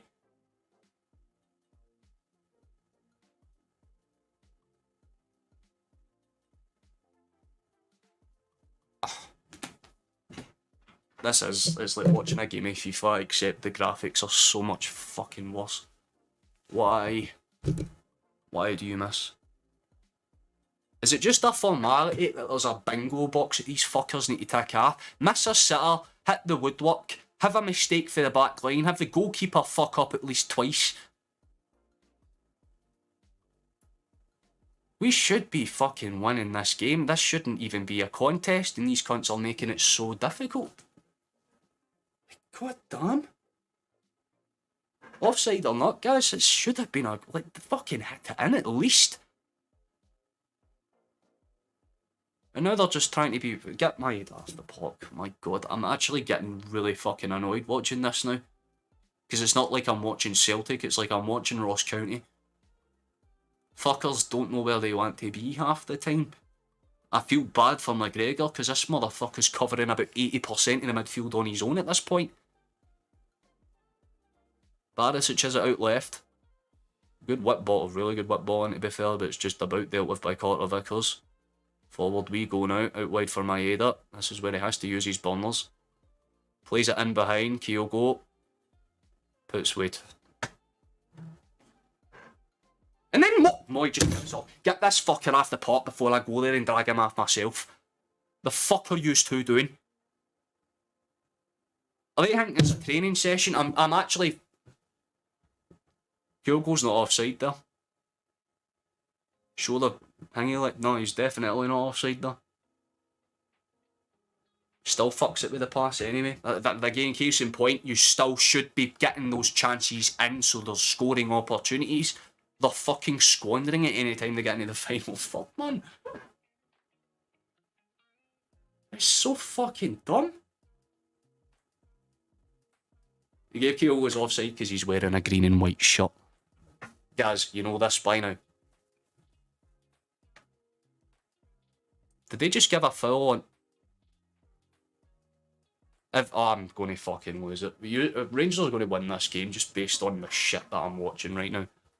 Not because they're playing good, because I'll be outright frank, Rangers are not playing good at all. They're playing like little pussies.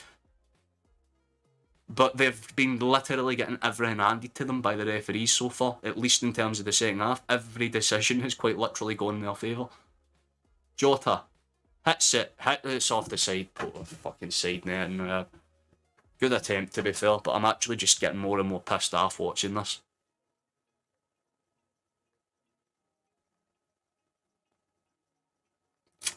Right idea, man. I'm not disagreeing with you guys. Finally, I think they're going to drag Moy off the fucking pitch by what remains of his hair follicles. Awata's warming up on the side. McGregor's put himself... I'm going to fucking lose it. Tillman is a fucking certified bitch. I'm just going to say it as it is. He is a little bitch boy, and oh my god, if he ever plays in a league that's got any physicality, he will get fucking crushed like an egg. It's a foul, by the way, of course it is, because, again, Rangers player falls over, they're going to give it. Aramoy is off, Awata is on. Thank fuck for that, man. That boy was going to fucking throw us the game. Get my head off now and he's done something. And it sucks because I'm one of Moy's biggest advocates. I wax lyrical about that motherfucker every match, man, just for him to turn up in the biggest one of the lot and to play like he's back at Huddersfield. Like, thanks, mate. Thank you for wasting a starting spot that could be given to someone who actually gives a shit. Johnston pokes it out wide for Awata. He'll have his first touch of the ball and gets out wide for Jota. Back wide. It's just depressing. That's like honestly like the best way to describe it, you know what I mean, guys? Like, no one's playing bad. This is the thing about it. No one's playing horribly. No one's playing good. It's just like watching a fucking... Oh my god. Oh. Davies is panicked. Oh, Davies is panicked! Oh, yes! Oh my god, do you know what? We deserve it. We deserve it. We deserve it. We fucking deserve it. We fucking deserve it. That is the worst goal I have ever seen. Quite literally, the worst goal I have ever seen. But we fucking deserve it, man! Holy shit! Yes! Davies had a howler. Davies absolutely bottled it. They're obviously going to check it for every conceivable angle of offside. It's not, for anyone worried, that will have to be given. Jota just holds his ground for Davies' awkward ass clearance for the... That is just... It is literally a game of FIFA, man. It is literally a game of FIFA. What a panic moment for Davies. McGregor gets megged.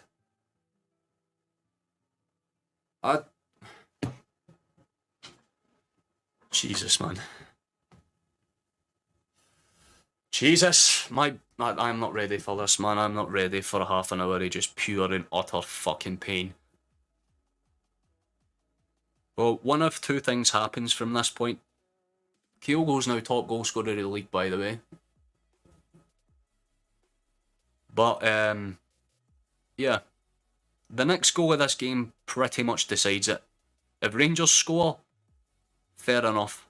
If Celtic score 3-1, my prediction's right, and I'm happy. It was genuinely a schoolboy error, Skull. I am fucking baffled at that. Because I was literally just about to say, like, fair play to Kyogo for trying to get in there, and then Davies just had a lapse in judgment. Genuinely, that is a gift. An absolute gift. If I'm a Rangers fan, I'm fucking furious in that situation, because Rangers have actually had the better fucking start to the half. Maeda's now officially on the chase. Go on me, man. Gets it away for Tavernier. It's played back across. McGregor. Tries to play it away.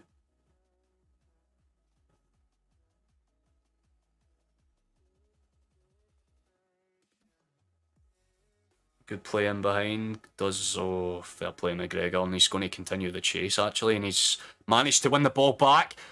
Oh, if that bounced just a little bit more cleanly for us, we had a fucking breakaway. Now McGregor's eyes. Rangers players try to get in his face. Interesting.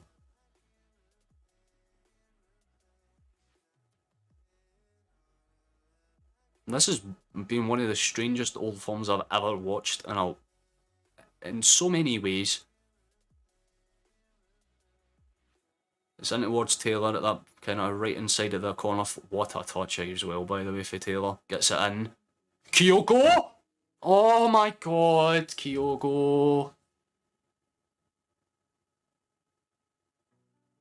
Good effort for the big man, to be fair, man. Happy Easter. I'm very much in the same boat at the moment. If it stays the way it is, happy Easter. Very much so. That was beautiful for Taylor, by the way. That fucking inside play was just... Kyogo did so well to take that down. He could have been on a hat-trick, realistically, if he played that in behind. Ball in, deflected, goes back to McGregor, or is that McGregor? I might have totally fucked the name out. I didn't see the number. Jota's won it back though. Awkward, please. Okay, goes out for a goal. Throw-in.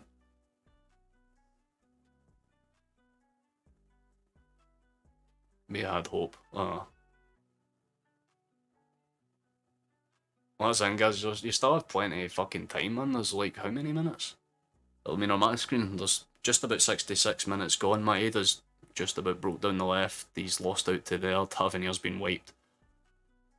It should be a... Not sure if that's a goal kick or not. Now Cantwell's down.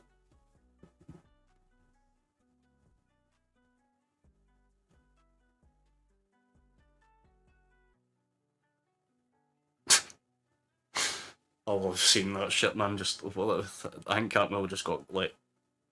I don't think it was 100% intentional, but I think it was just like, if you're there, then you're going to get knocked out, and he was there. So, yes. Ball forward. Doesn't quite find though. Does actually get through to a shot. Morelos gets in. It's going to break now. Jack's gone forward. Tillman's on the chase. He's taken down by Maeda, and I'll just try to get all over him now. And now Maeda's just been pushed. What the fuck are you doing, you stupid little prick? Now that's when you bring out the cards, Clancy. Are you going to date this time, since it's your fucking brothers are blue? I mean, it is a foul initially on Tillman. No debate there. Maeda's all over him. But then Jack's just like...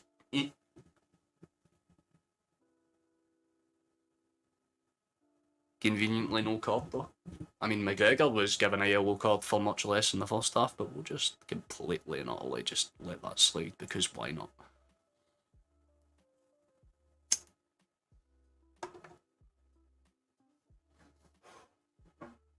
Please like and subscribe for my stress and suffering. What's happening? Okay, that could have gotten awkward. Maeda's going to chase that one all the way out, I'd imagine, yep. Cleared long, and Cantwell's going to be offside there, yep.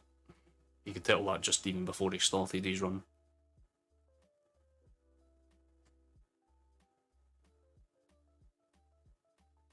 I've got to say, the goals woke us up a little bit. We're not giving away as many loose touches now, and we're trying to close Rangers out in very good positions of the park, rather than just letting it fold in on themselves.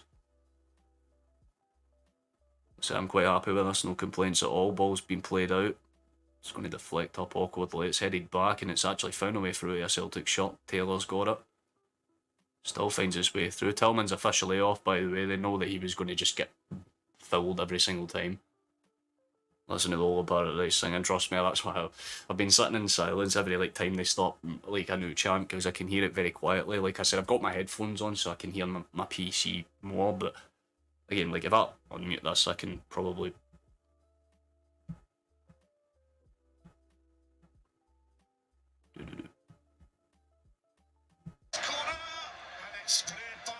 See how loud that shit is? I can't play it for more than 7 seconds, otherwise I'll get killed, but it's a vibe. It's a very vibe. But I've got it on like the lowest volume so I can still sort of hear it. Ain't cheap, once a day. Aye, well, if we win, like, I'm not fucking hanging about it at all. I've got like an industrial fucking spice mixer, in quotations.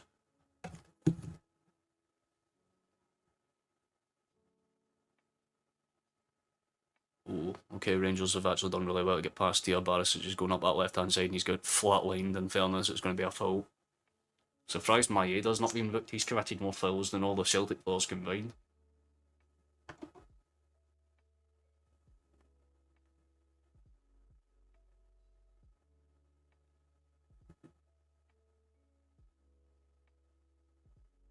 If it's a 3-1 all, so there you go then. That's the thing, 3-1's... Again, I'd be happy because my prediction's right, but I thought it would be a much different type of like 3-1 score, if that makes sense. You know what I mean?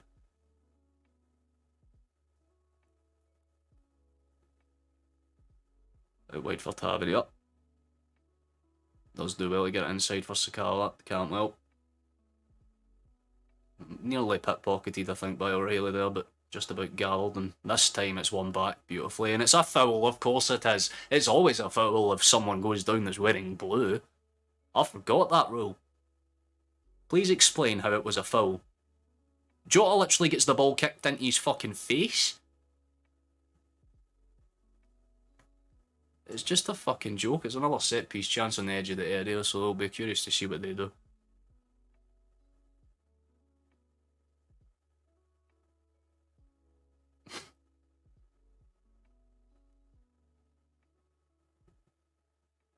What he was all owing for, is there a chance?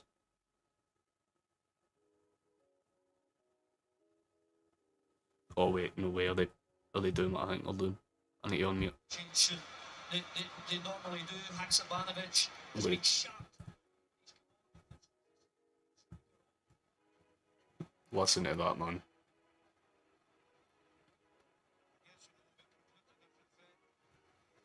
My voice looks sad. What? Oh, 2-0 in your game in Man U. Nice. Does anyone know if Liverpool's playing? And if so, can you tell me what the score is? But I generally don't know because I've been more prioritised than this the whole week. Hey, Shane. Nice to see you, man. Played in behind. Doesn't quite find anyone in a shot, so eventually it's going to go back towards Celtic. Gathered. I'm liking this friendly banter and shit. Love that. Oh, there's a long ball forward. It's going to fall for Maeda. If he was like 2 inches taller, he could have flicked that goalwards.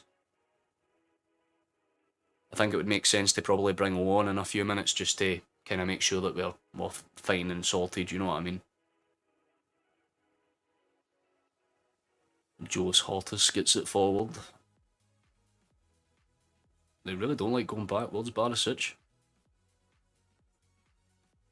Oh, that's awkward. Yeah, that's really awkward. Jota, get there! Get there! Get there! Puts it to fucking bed! Let's go! Oh! Oh, baby!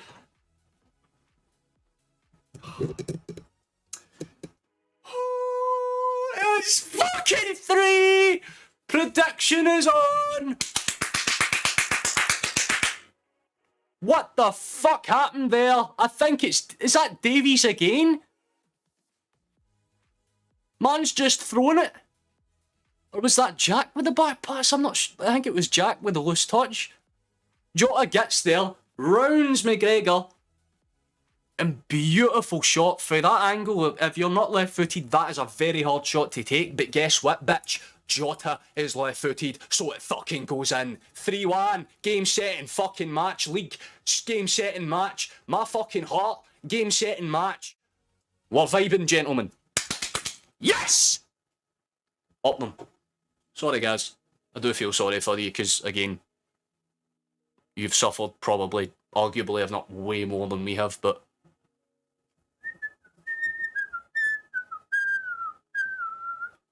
no, almost as on cue is coming on, so that was correct. Yeah, no, your defence has single-handedly thrown you this game. I was sitting at the start of the first half going, what are we doing defensively? Some of the back passes we were given, O'Reilly's coming off, he deserves a wee clap, because that boy has been fucking terrific. Between him and McGregor, they've covered a lot of the area. O's officially on the park. I don't know who the second one was, Haskabanovic, yeah, so good changes. I need one more. Give every team a go, 2 goals start. But rewards for little. Yeah, I mean, don't argue with that, no.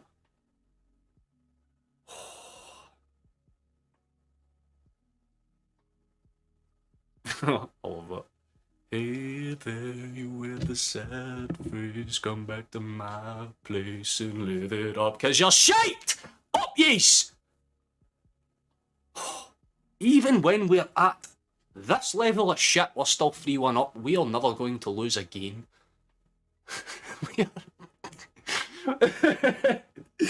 How have we done this? This has been one of the worst Celtic performances I have seen in time, and trust me, I have streamed them all, so I know. And we're 3-1 up. Beale will be fucking raging because, again, both of their goals have came from just stupendously dumb errors. And I'm all for it.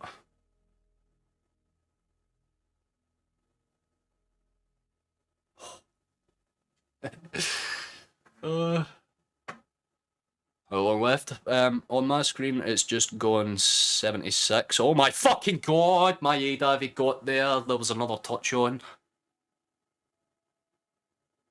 That could have been so good. What the fuck, man? We've woke up. In the last 10-15 minutes, we have genuinely woke up. Although, as I say, that ball's out wide. Morelos is on a chase. And I mean, really surprised that's not a foul. Starfelt literally just got fucking floored. I was going to say, like, man literally got shouldered at the game. Beale should be raging because I fucking do not blame you guys. And he's texting me from Australia. I'm watching you again football updates. I'm staying in Irish pub Nets. It's closed for the day. Thanks for the drama. No problem at all. I mean, you seem to be getting it from all fucking fronts. Oh my god, the fucking view of that. Can you hear this, gentlemen? I don't care, I get copyrighted for... How can you not love Celtic fucking Football Club? Listen to that shit, man. I'm sorry that I can't... I'm so... I wish I could show you. Honestly, it's so fucking annoying. If Kick ever offers me a contact where I can stream stuff, you know for a fact I'm going to fucking obliterate this. Kent, I think's coming off. Take away the E and replace it with a U, and that's what he is. Although it's going to be a set-piece chance for them on the edge. Barris just got it from the edge of the D. Bouncing, exactly that. Less embarrassed than 5-1, I say. Well, that's a scoreline that we all know too well at this club. Oh, love it. Let's go, Christian. Oh, my God. It feels good to rip green and white. Not that blue and white shite, am I right, fellas? Unless it's Scotland, in which case I love it. Oh shit, Rangers had a chance, but it's Davey, so he actually cleared it away for us. Starting to think he wants to sign with Celtic at this point, man. Ball in. Oh! Oh no! Fuck! Rangers have got one back. Is it 3-2? I think they have one back, gentlemen. And I've got to say, Johnston's just completely forgot that he's got to mark another player, and he's played him on side 2, I think. Ah, shit. Well, both defences are still playing absolutely god-awful. Well, there you go, gentlemen. 3-2. Game is still on and very well truly alive. Fuck Joe Hart. We have to get that in. Customary thing. It's not really his fault, to be fair. It was a good header into the ground. And this is a 100th goal for Rangers, actually. Hopefully it still won't mean shit. If they get a draw out of this, I'll be fucking furious. But my prediction's now gone, so I'm less happy. Fuck. 3-2, lads. Rangers aren't quite done and buried yet. Interesting. Here come the customary get Joe Hartley fuck comments, yep.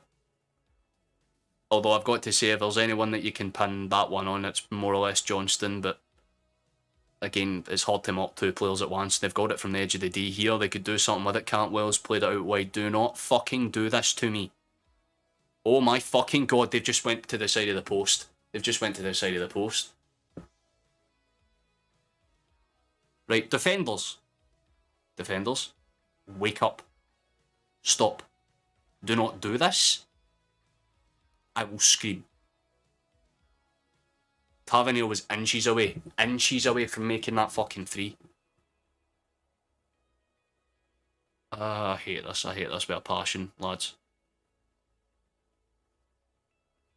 How can we be 2 goals up with 15 minutes to go and still make it seem like a fucking task? Oh, wait a minute. Could it be 4 for us?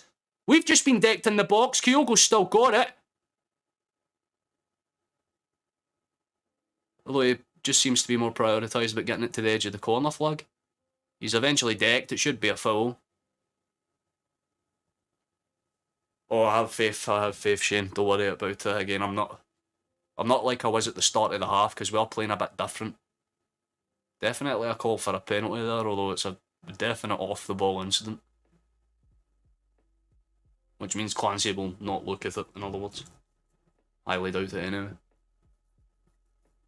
We do have a set piece from the edge of the D. If Haskabanovic swings a good one, and this is what I said he would be good to bring him on for, because he has got a fucker of an outswinger on him. Play it to the edge of the D and let McGregor hit it. Doesn't, instead just kind of flicks it, and it's going to go out for, I think, a corner kick. Or not, apparently the referee's again just gone fucking blind. It's a goal kick, despite it clearly. Unless it came off the rail, it's hard to tell actually. That's probably not the best angle they could have shown.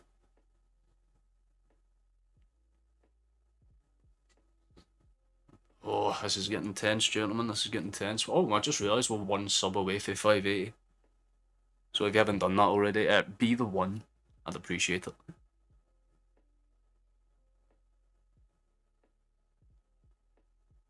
Still a very open-ended thing. The good thing we can take from this is that, I mean, Rangers are not going to score twice in 10 minutes. I do not see it happening. But I do not feel comfortable with a 1-goal margin. That's going to be another foul for Rangers, of course it is. What's left in the game? Well, right now, it's just going on to the 82nd minute on my screen. I'm about a minute behind, roughly. They're making Rangers look good, but now, yeah. It's the panic stages. It's exactly like the last Old Firm. Like, Rangers had a really good closing stage of the game. And then, like, the added time, we kind of took it back, because they were like, oh. But Tavernier's got it pretty much just inside of the half. Long punt towards the back post. Who's this going to try and find? It does find a blue shot, but ends in a yellow one, and Joe Hart. Oh, this is tense, man. This is a very, very, very tense game. At least you could say it's not being bored. What has done really well to take that down, and Kyogo just tries to be a wee bit too blasé with the pass, I suppose. Doesn't quite get it there. Starfelt plays it into Awata, who's kind of forced to clear it quickly and against panic. We'll break and score more, we never stop. But that's the thing. Well known as that second half team for a reason.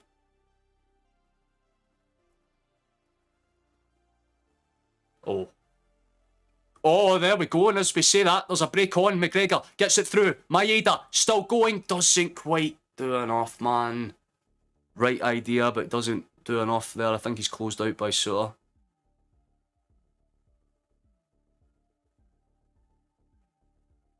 Rangers starting to get more and more desperate, trying to find the through balls. Cantwell doesn't quite win that 50 with Kyogo, and it's eventually spun back to Taylor. Back into midfield. Laid back off to Taylor, who has a little bit of a snarf. Fuck off, not like this. Not like this. Not like this. Get it away, get it away, get it away, get it away, get it away. Should be a fucking foul on the handball there. It's not been given. Still playing around the box. I do not like this. Fuck off. It's cleared away. And Johnston's eventually taking over. That should be a foul. Fucking hell. I do not like that. That was a really stupid pass back into Johnston. He was put under needless pressure. And again, Johnston's not going to be able to pass that off with a second touch. And if Morelos hit that first time, he would have at least been able to get a shot. We did get a foul, don't worry about it. Johnston got took out in the edge of the box after. Like, again, Rangers are coming forward. We just need to catch them on a break. One single break puts us to bed. Kyogo's going to officially take his final few minutes. I think he's coming off. He's run his fucking heart out, to be fair. Turnbull's on. I think Bernabe's going to come on for Taylor for fitness reasons. Makes sense, to be honest. Cholak, I think, is coming on for Rangers. For Morelos, I'd imagine. Turnbull and Bernabe are on. Maeda and Kyogo are off. So maybe they're playing Bernabe as a winger?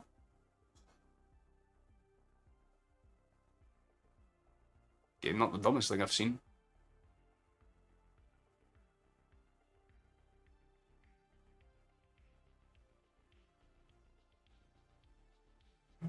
Yeah, Cholak's on. Well, we've got roughly about 5 minutes of end-to-end football to come and suffer through until we get across the line.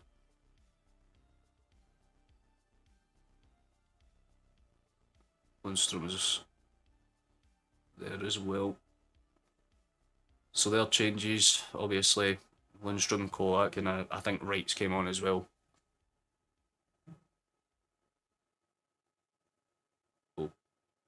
Oh fucking hell, what's Barisic doing? Why are you trying to... Alright, okay, I thought Barisic was getting aggressive there, but I think he was just picking Haskabanovic up in an overly aggressive way. This is where the nerves kick in, lads. This is where the nerves kick in. Lundstrom puts the burners on against Turnbull, although Turnbull says, no thank you. And now, oh fuck's sake, now Lundstrom's trying to... Yeah, it's going to be a very shit house at the end of the game. The thing is, even if it's a draw, Celtic still win the league. That's the thing. It's like, the longer we drag this out, it just makes the result that much more positive. However, I would much rather prefer that we win the game than being 3-1 up and throwing it away at home with 15 minutes fucking left. It'd be a disgrace to how good we've defended this season. Rangers have had a much better second half.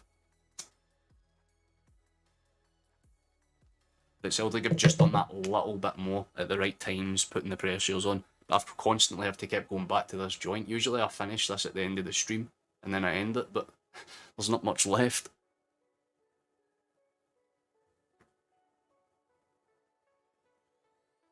Oh, it's going to go long. Where's this going to go? Doesn't quite find anyone. It's out for a Rangers throat.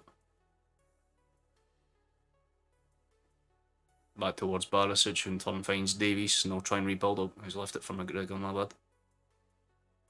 Long ball back. It's going to find... No, Taylor wins the initial header. Turnbull's got that first touchdown really well, and in fairness, Lundstrom's cut him off. Those two are going to have a very, very high intense battle, even if it is only for a few minutes. They'll be getting in each other's faces a lot. If it was worth doing, it's worth doing well. Exactly that. If you're going to win with style.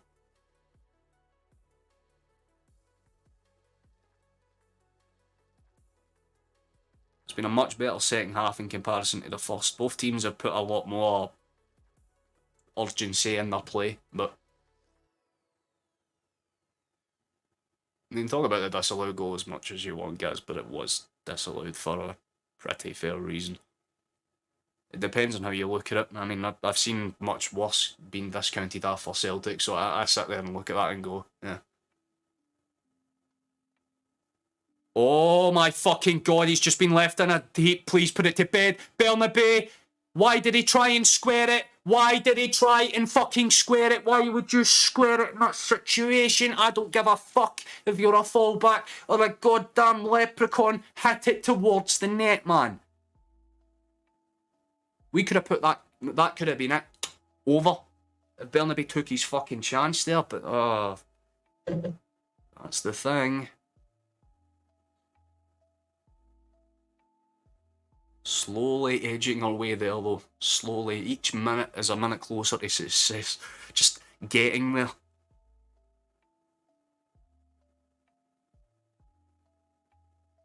But if things stand the way that they do it, it's a 12... Is it 12? Yeah, a 12-point gap. 7 match days left. Meaning that Celtic would need to lose all but one game for Rangers to win the title.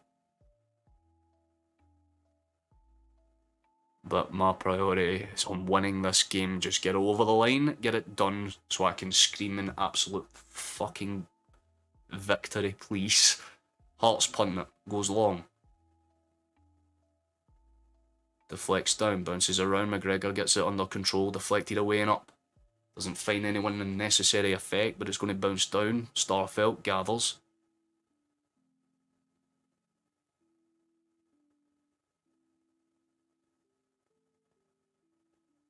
Good God, beautiful from Starfelt to just kind of deal with that one.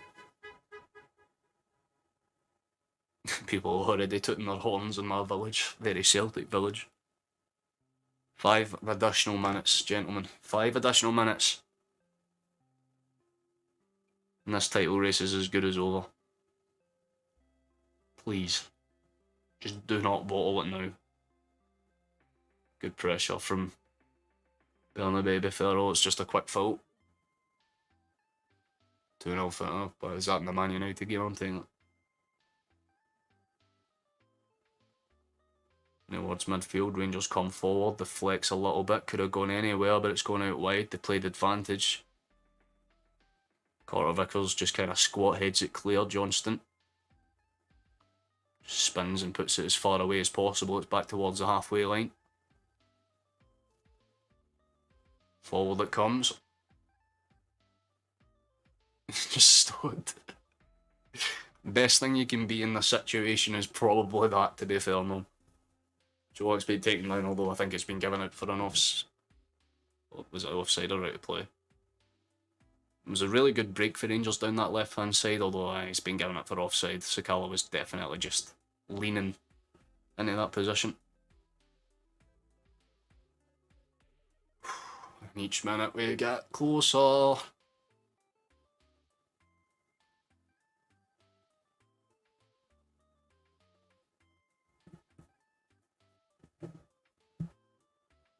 This is getting way too intense, man. Like, Rangers are more or less just pressed up in constant attacking mode right now. Like, they're winning the ball back and just throwing it forward, although I say that we've got the ball from the goal kick. That's very interesting. It could go out wide for Bernabe and it does find him.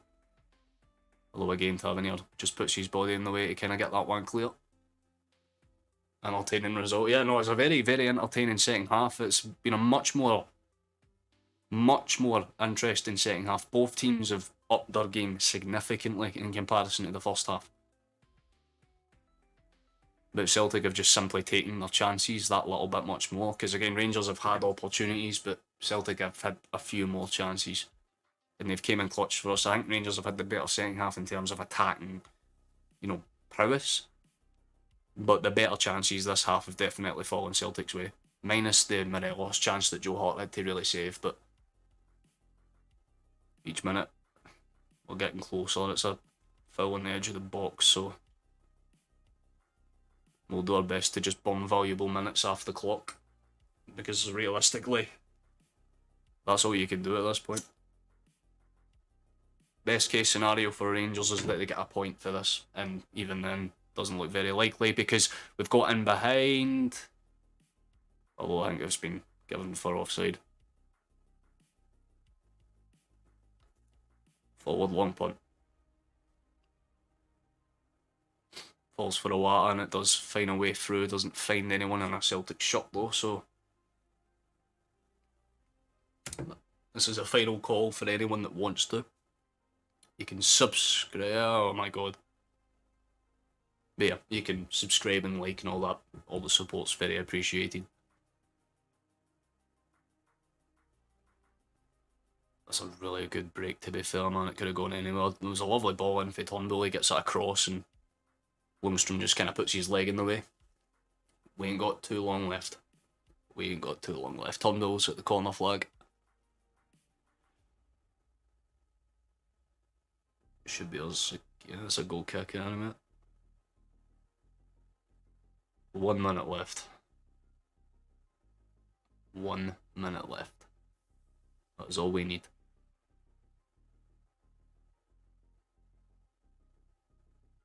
Ball bounces around a little, it's awkward, but it's gathered back and cleared away, good. Although I think they brought it back for another fucking foul, god damn it. We just have to keep ourselves sorted. Davies will probably try and play this forward with like a last ditch effort. If they're going to score, this is it. This is the last opportunity. Ball forward. Headed up. Headed up. Okay, I don't like this. Eventually it's gathered. Kent's got it. Beautiful block from Mo on the edge, and it's going to be another fucking foul, of course it is. It's another foul on the edge of the day. I'm getting different messages. I presume it would probably be close to full time alone, getting 3 3s and 3 2s. Game's still going on my end, Chief. One final opportunity for Rangers to really salvage something.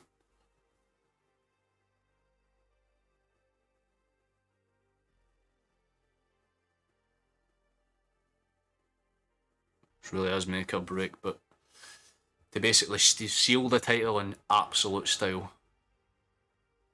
They're having a very big talk before this, as you would be at. Come on. Come on.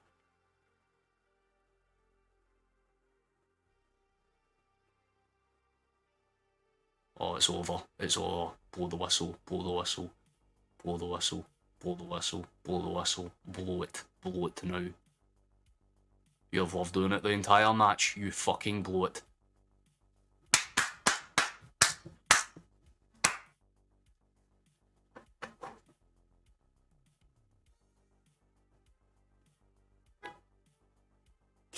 Yes! Fucking thank God, man! Yes! Gentlemen! Victory.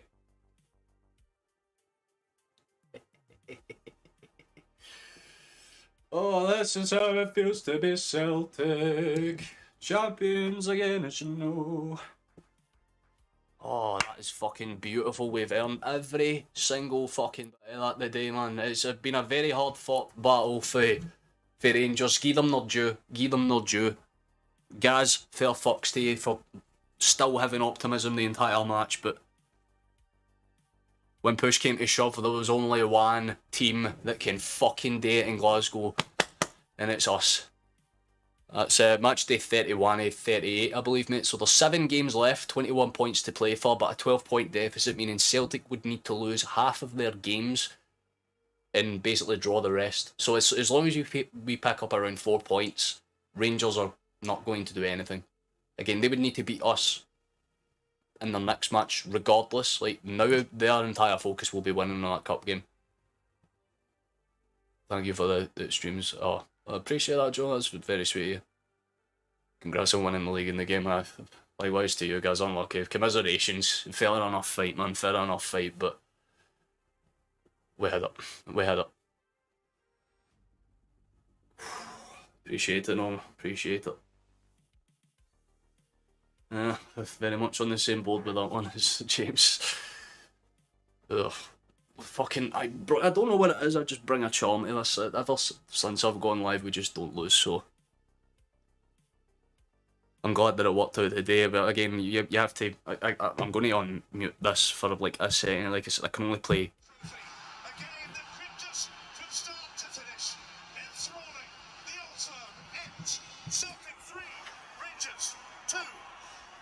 Celtic 3, Rangers 2, there's your full-time thing. Very much deserved, very much merited. I am fucking pleased, man. Plus, we gained a decent amount as well, by the way. I just 579, one away for 580, so one more than we've actually outplayed the initial sub goal for this stream by like 10 subs, so that's kind of nice and pog. But yeah, I mean, what more can you say to that? I mean, yeah, you shot yourselves in the foot. Both two really weird defensive errors from from Jack and Davies respectively, and that's the thing about it. It's like, again, if Celtic didn't take those chances, it would have been a much more awkward game. Obviously, Rangers will feel hard done because of the call in the first half, which again, yeah, fair enough. But the referee got a lot of the decisions correct today, at least in terms of when they used VAR. But a lot of the personable decisions they got wrong. I mean, the referees gave a lot of yeah, I mean, like, genuinely, like, you can hear the way they're talking about it. I mean, McCoist is very humbling in defeat, you know what I mean? Like, he's a good example of a Rangers, you know, a Rangers, kind of Rangers biased kind of, like, commentator. He's very to the point. He's like, fair enough, but, fucking hell, you're not wrong. Boyd sounds gutted. Up him. Absolutely up him. Kyogo's in full swing with the dance as well, as always. Look at the scenes, man. I don't know how anyone can hate on that. But it was a very weird game. It was a very weird game indeed. Like, again, there was a lot of things we did right, there was a lot of things that we did wrong, but at the end of the day, Rangers didn't do what was required of them. They needed to come here and win.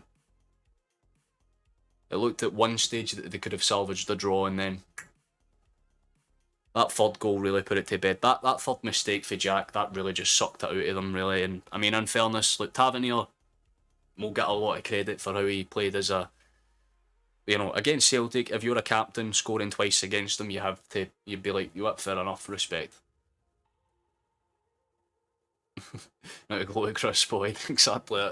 Well, if you're here for just the game, that is 100% full time. Thank you for joining, and I do appreciate the people that popped in and out during the stream to say hello as well. But lads, what a fucking performance, man. The second half was a lot more convincing. I'll show you the extent of how, I wouldn't say bad my lead is, but like the way I roll them, at least for title day. Because title day is long joint day. And long joint day, you see the size of this fucker? You see the size.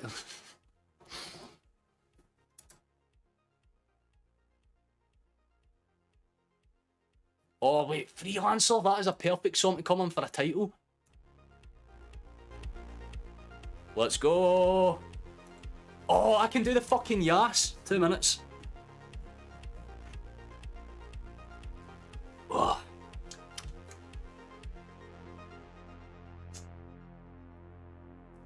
Fucking yes!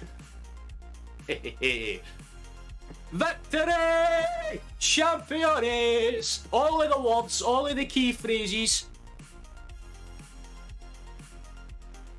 Boys! We're goated. Absolute vibes, man. Happy Easter indeed. No, happy Easter indeed. Fucking bop there, tune, I love it.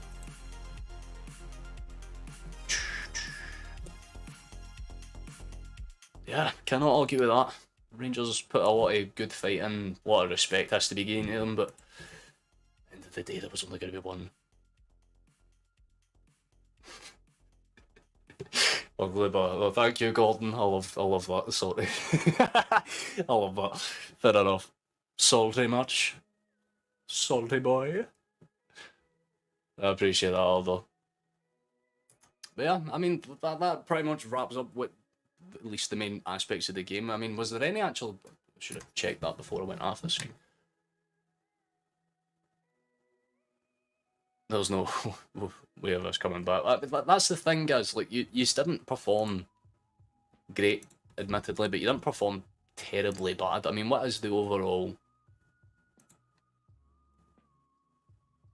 Yeah, I mean, Obviously, they'll need to update that to add a good wee cross there because, but it's that right there is pretty much the only reason Rangers are out the title race is the draws. We fucked up once in that department, once in the loss department, and then said never again, essentially. And that result today is basically a epitome of what we've had to do. Just graft through the games that you're not really meant to be the best team in. I mean, a lot of us will, I mean, like I said in the stream last week, there was a lot of ifs, buts and maybes coming into this. Obviously, if Taylor was injured, if Hatate was injured, if Moy was fully fit, there was a lot of ifs and buts. We had Moy come back and we had Taylor come back. And it was a very different side because usually Taylor's the one that disappears. The last Old Firm, Taylor disappeared. This time it was Moy. That was the only thing that kind of caught me off guard. I was like, why are we playing shite? And then in the second half, as soon as we got that second goal, we were the team on top. We were the better side. But Rangers obviously gets that second goal and it makes the final 10-15 minutes way more interesting and intense than it needed to be. Thankfully, we just kind of got across it. Neighbours not thought something was up. Probably. I mean, I should probably check that, to be fair. I do live in a fucking closed area. So.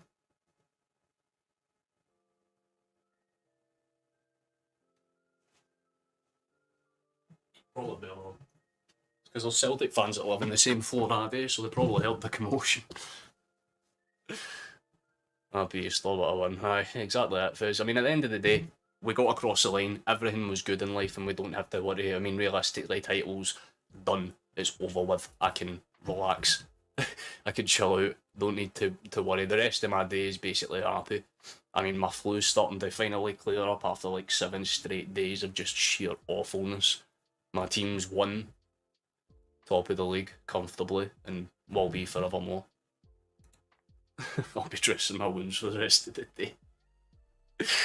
Yeah, I mean, a lot of Rangers fans will kind of have a mixed bag on that game because, I mean, yeah, going to Celtic Park and scoring twice is pretty fucking impressive. But it's just, again, it's one of those where Rangers could have genuinely got something out of today's game. Like, if they played the way that they could have always done, then yeah, you know, like, genuinely could have been a much different, harder fought kind of side of things. But the difference is that Celtic just put the game out.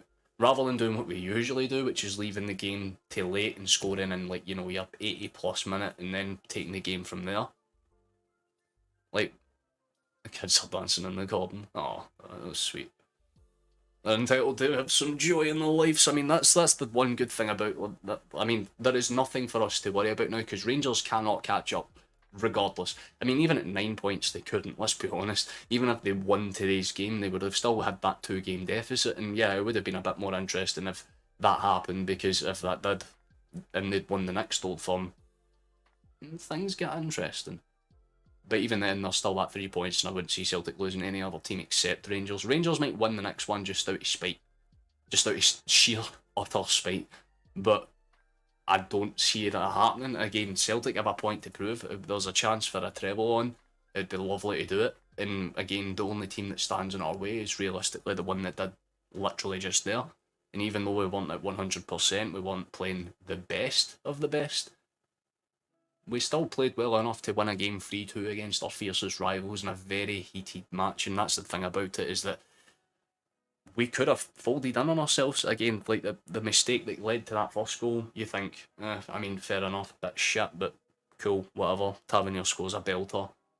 But Rangers threw themselves a really shitty lifeline when they really made that second error, because, like, Davies, I don't know his train of thinking. I mean, I've been a goalkeeper in, like, Sunday League and, like, you know, youth team levels and all that shit, like, and the first thing you're taught as a defender is never face your own goal.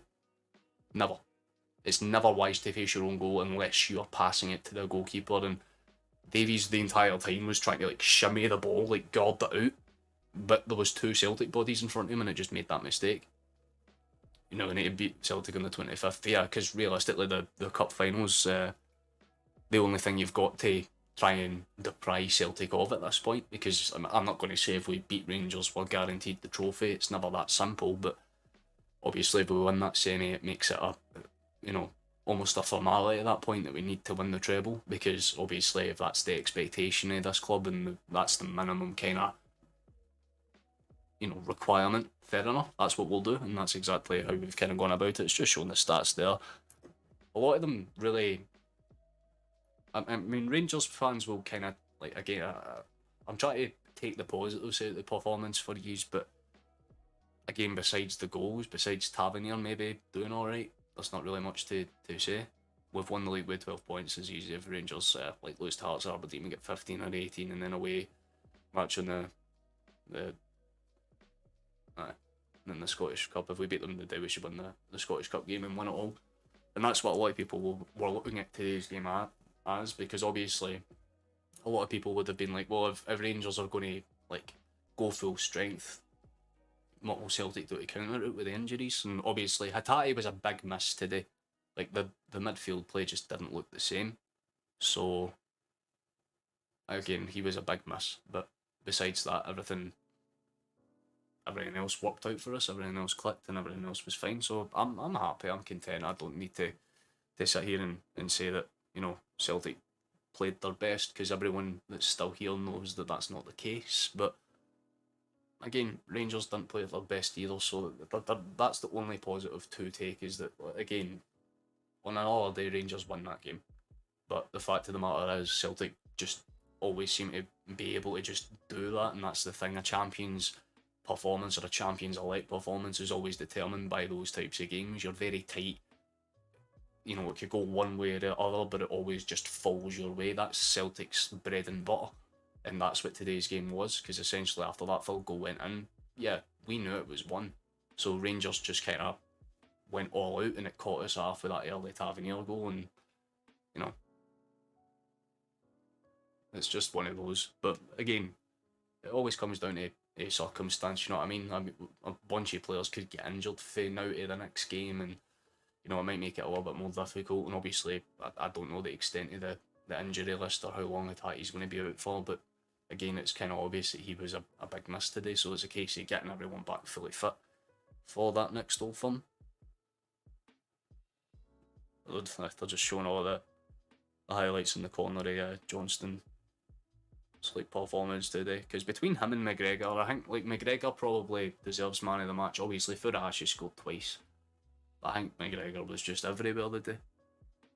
Johnston was throwing himself in front of balls, even Starfelt. I thought Starfelt was actually better than Carter Vickers today, which is a bit of a surprise, because usually he's god awful, but he was putting himself in front of everything. Most of the errors came after Carter Vickers. If there was a way to describe it, I wouldn't really say it was Carter Vickers' fault, that chance that Morelos had, but comes after him, so you have to look at it like that, I suppose. Johnston's just getting a hell of a lot of credit. I mean, absolutely fantastic stuff.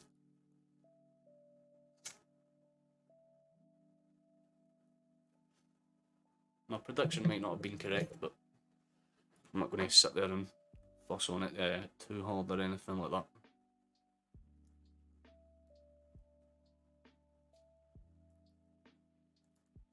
But for those of you that are like still here, I've been considering obviously going live on like Twitch.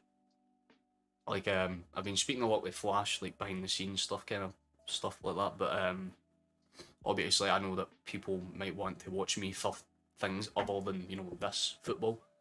So my idea is, obviously I'll do most of my like sports stuff on this channel, and then like have a Twitch channel for obviously my fuck around stuff, basically like Football Manager streams and you know, games and stuff like that, cool things. It's tough to take today. Well, I mean, that, again, guys, there are positives. There's just not as many as there are negatives. Again, even though we won the day, I can hand you a list of shit that Celtic did wrong. But that's not to say that Celtic played bad, it's to say that Rangers frustrated Celtic's normal style of play, the same way Celtic frustrated Rangers' style of play. Rangers, when they play comfortable, are a good side, but the fact of the matter is, they're a possession-based team. If they don't have the ball as much, it's going to be much harder for them to do what they need to do, because it's all about slow build-up and then quick balls in behind. Meanwhile, Celtic are the polar opposite. You can hand them 10% of the ball, but their entire thing is get ball, get forward, score. And that's the thing, it's just that attacking mentality that did us the favours today, because obviously that constant pressing mentality forced Davies into making that mistake, forced Jack into that pass back that got us in behind to score the second. So, well, yeah, I mean, that's the thing. The thing about the SPFL is that if you're going to win it, you have to be consistent out the gate. You can't start with like 4, 5, 6 draws and then just be like, they've frustrated themselves more than us. You're spot on, absolutely spot on. Because if they wanted to obviously do things differently, then the way they could have done it was obviously pincering the wingers, because a lot of the threat that Celtic have is getting it out to those overlapping runs and then playing it into the box. And they did that well in the first half, but as the second half kind of dragged on, they just kind of stopped caring about getting that space covered. So again, we exploited it, and obviously, again, I'm not going to sit here and say the calibre of goals that we scored were particularly great, because they weren't, but the goals that we scored were crucial enough to get us a win in the time that we needed to get it, and that's all I care about. And again, if you look at the league table and the way that we've played over recent forms, like, yeah, we concede very often, we always concede, but it's never in positions or times that we need to worry about.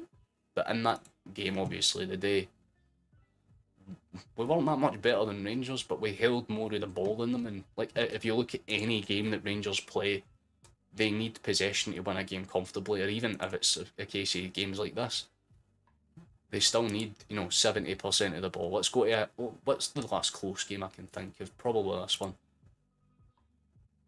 But you see what I mean? They still need high percentages of the ball, but Celtic aren't necessarily the same type of team, because again, we won this game, we limited their possession. And if you look at the current game, it's very similar possessive stats. Celtic have figured out how to basically break Rangers' constant style of play, and it's going to frustrate them all the time. Nice David Campbell in the grass. Oh yeah, I feel that one to be fair. I think we'll have to wait and see what we do in the summer and see if we can take it to Celtic next season. Well, that's the thing, it's all about investment. But Celtic will have a shit ton of investment to do in their own terms as well, so in my head, it's more or less just a case of do what's necessary to get across the line, and obviously if summer hits and we've got that money to develop, and obviously with the rumours that are going around with Celtic and now with the fact that Abada might be leaving, the fact that obviously, I don't need to go into detail because I'd rather not speak about it. Obviously, Hatati might be going at the end of summer as well, so we'd have a very hefty chunk. And not just that, Frimpong, who we fucking sold after Leverkusen under Lennon, he's got like a 30% sell-on fee or like clause in his contract, and he's been scouted out by like 90% of the biggest teams in Europe. So if he signs, and I mean the talks are about 40, 45, 50 million, we get 30% of that. So on top of the Champions League money that we're going to get for automatically qualifying, we're also guaranteed basically, a solid 15 million in transfer revenue on top of that without spending a dime. So if Rangers want to get into this, they're going to basically need to gut their team from the inside out and hope that who they invest in just hit the ground and run, like they did with Ianis Hadji, at least in that first season, because he's not as good now, he's quite shit in all fairness now, but I mean, that's the big difference. It's all about in squad depth and hierarchy, and I mean, that's the thing. Celtic have a really solid first 11, but they have an even more solid bench. Rangers can't say the same thing, and I think that's what cost them the day, because obviously when Davis is having a game as bad as that, they couldn't really bring anyone on. They could have opted for Goldson or whatever, but it just wouldn't have made sense. So in turn, they're sitting and like stuck with that, oh shit, what do we do? Like, do we just play out? And then they have to go through those motions. But look at Celtic. Maeda and Moy didn't have necessarily great games. Maeda came into it, but Moy specifically, as soon as we realised he was just not going to play to standard, instantly Iwata was on, and Iwata just controlled that part of the pitch. And again, if Rangers want to do stuff, it's all about squad depth. That's the thing. I mean, you look at Real Madrid in like Champions League football, it's not the first team that makes you go. It's usually the players that they bring on that are just that high of a calibre. You're like, fucking hell, he's a bench player. Like your Camavingas and stuff like that. They're the players that get talked about because they're the ones that do the work, the hard work. And obviously the day I would say that fell on McGregor's shoulders. McGregor, was fantastic. He did everything that was necessary of him. He was standing in on every tackle. I mean, for a fella that was booked as early on as he was, he's still 100% committed to playing the aggressive attacking game. They didn't back out. They didn't really, panic or cause any problems. They just did what was necessary. But as you say, Skull, a couple of FIFA moments. Specifically that obviously the first goal coming on the 40 like what was it, the 46th minute with a first shot on target, that kind of hurt. But that was what I was more pissed after than anything, was the fact that Rangers basically scored with our only chance of the game. But again, you put it down to things like that. Oh, how you doing, Mark? I just seen your comment there. I belated hello, been and I'm still watching the game. Going at every set piece, my heart was in my mouth. Oh, come on, you couldn't have put it fucking better. Like, genuinely, we earned our bread and butter today. If Rangers wanted to come into this game with any expectation other than the 3 points, they already knew who got man of the match. I believe it went to Johnston, which is a bit of a surprise, admittedly, but I'm not 100% sure. I kind of muted it once the game was done so I could turn and focus on this, but you could basically take your pick. For me, I would have said McGregor was my man of the match because the boy was fucking everywhere today, but Johnston's, he deserves it because he put in a lot of good tackles at the back. Starfelt was good in a lot of areas. I mean, even Carter Vickers, he wasn't great, but again, that's the way Celtic play. No one was better than anyone else, but no one was particularly bad, with the exception today of maybe Hart for that, for that, definitely for the second goal. Actually, I don't know what I'm trying to kid myself on about, but between him and Moy, they were the only two players that were really like off their game. Maeda, like I said, he grew into it. Kyogo grew into it, and it worked. Jota was just fantastic for the get-go. O'Reilly was fantastic for the minute he stepped onto the pitch. It's just, I mean, every single one of those players deserve a lot of credit and respect. And, at the end of the day, it always comes down to circumstance of how you play as a unit. Rangers played well individually today, but their back line just wasn't there as a unit, and that's what cost them. Moy was dog shit, You couldn't put it better myself, Mark, and I'm one of the biggest advocates for how good Moy can be. So it hurts when I see Moy playing shit, because I'm like, bro, we know what you're capable of. But I think it was just kind of like Taylor in the last Old Firm, where it was like, maybe it was just a simple case that he got caught off guard by the sheer speed. And it just took him a minute to kind of adjust and adapt and realise, okay, right, that makes sense, that's what I'm going to do. Just go there. But again, I'm happy with it. There's nothing for me to complain about. If I'm being fully fucking honest, I don't think there's anything like, I don't think Rangers fans can complain with losing. I think they can maybe feel hard done at that decision in the first half, but 2 hands on a player's back as a foul in today's book, I don't personally understand it. I think it's a stupid rule, and I've seen it cost Celtic many of goals this season, but for once it benefited us, and that's the one time where it genuinely has came in.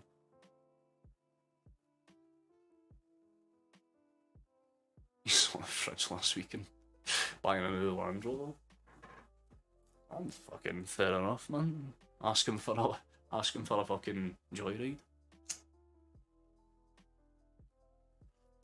I mean, I was watching that little like Kyogo documentary, the one where he's like walking through the main streets of Glasgow and he's just talking shit to like some random cameraman, and there's like 2 bin men that walk past him, and the guy was like, "Oh, Kyogo," and then he nearly fucking loses the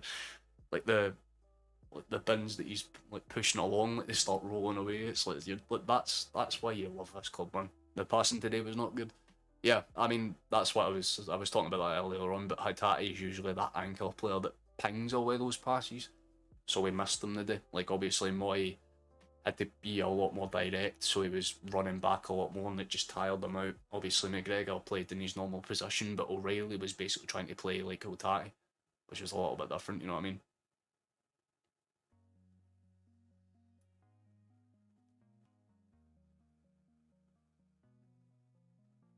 Yeah, I feel that, guys. It's understandable. It's about time the pendulum swung our way. Yeah, I mean, we've not had a VAR call in God knows how fucking long, so that was the one time where you're like, do you know what? Fair enough. I mean, because again, Rangers fans will be like, it wasn't the right call. Celtic fans will be like, it's the right call. The book or at least the current this year iteration of the rules, is if there's two hands, no matter where it is on the body, it could be on the toe, but if there's contact on both parts, it has to be given as a foul. Because we've seen it with O'Reilly with that game against Ross County with the disallowed fucking call. Ralston 1,000,001 times gets fucking fouled for two-hand contact, even though it's literally just pressing up against someone. It's such a dumb rule, but it worked for us.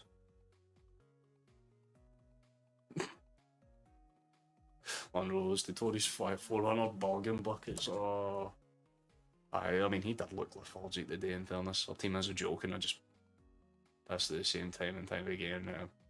Play the same players and that win will bottle it. I say that. That's the thing about it. Literally, as we were talking about earlier on, it always comes down to squad depth. Because, like I said, we had players that had a bad game. We take them off. Game becomes much easier for us to control.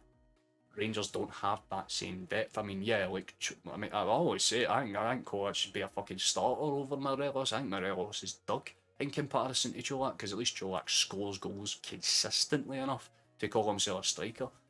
But Kent should have been taken off after like the 60th minute. That man is all legs. That's it. Like, the extent of him is running. He's your version of Maeda. You know what I mean? Except at least Maeda still occasionally chips in with something that's useful. The best player on Rangers is Seri the Park without a doubt for me, between two players, and that's McGregor, our goalkeeper, as usual, because it always is in an old firm. That man pulls out wonder saves at least 1 or 2 times per match on average. But the man of the match undoubtedly is Tavernier, because he was the only one that decided to fucking wake up and try. He was the only one that was playing for the badge, like, you know, properly, like, giving it everything, the same way McGregor was for Celtic, or, well, Calmac. So, in my head, it's like, if Rangers want to bounce back next season, it's more or less a case of being consistent, doing what's necessary, and then kind of going from there. But it's always a case of, can they keep it going for a long enough time that it works over the course in the next year or two? Because, like I said, it's all about investment and in depth. Celtic will lose players in summer the same way Rangers will, but it's who builds up better. And that's the thing. Celtic have done a fucking terrific job of it since Postecoglou's came in for the start of the rebuild. Beale's came in, he's not really been given that first initial window to work with a lot of money. He's in a club that's in a lot of financial arrears. I mean, I don't even want to talk about this year's splits that Rangers tried to pull, but they basically just took their shares, spliced them up even more, and then tried to present it as a whole new thing, and you're like, but you're just sharing sales for less, and it makes no sense. And they're like, yes, money though. You're like, right, but how are you planning to actually invest that in your team, you fucking idiots? Like, realistically, you still need that from player output, transfer overlay, all that sort of stuff. Like, Rangers have been doing it through loan systems, which means they don't have that excess money because they're not selling players off. They're basically just paying to have players there for a year and then they fuck off. Like Tillman. Do you honestly think Rangers are going to bite the bullet and sign that man for 10 million bucks? A kid that's on the Bayern like B team that doesn't get minutes? Not a chance in hell. They'll let him go back because even if he is good, he's not the same level as Jota good. Jota, when he came in from Benfica, everyone's like, he's a lone player, he'll be okay. Then he pops off, but he pops off in a way that you're like, holy shit, no, he fits Celtic system. Tillman fits Rangers' system, but they would have to build the system around him to get anything out of it, and I do not see you rebuilding around a player like Tillman. Realistically, that just wouldn't make sense. Kent really had a good debut game, and pretty gutted against Celtic after that. Well, yeah, again, it's always a case of wanting to impress, and again, mistakes will happen, bad things will go down, and again, Celtic had issues today, Rangers had issues today. Celtic took 3 chances, Rangers took 2. It really could have ended in a draw. Rangers could have won, Celtic could have won by more. That's the type of game that it is. It's always the way old thumbs up. It's hard to predict, it's hard to get down and, you know, a solid grasp of, that's how we'll play, that's how we'll do things, this is how we'll work. We're definitely up to the eyeballs, that's what I'm saying, because you basically bring players in on loan. And then if you took, I mean, who would you even sell? Hadji, you could maybe get between about 7 and 12 million, I'd say. Half is probably, you would have to sell your captain, basically, to make any chance of making inroads on us, but then you lose the one player that actually plays for the badge, you know what I mean? So it's a little bit, you know what I mean? Because if it was up to me, if Celtic had to, like, sell McGregor to make ends meet, I'd be like, what the fuck? It's literally like one of the keystones of our team. Why throw that away? But Rangers don't really have an issue about doing that. If they get offered a fair enough amount of money, they'll just 100% have to take it. Because Celtic, the thing is, Celtic are just making that gap further and further. See, every single year, we're making more and more profit. We're being smarter about our financial decisions. The contracts that we're getting our players are outlandish. No one's on like 60k a week wages. No one's even on fucking 30k a week wages half the time.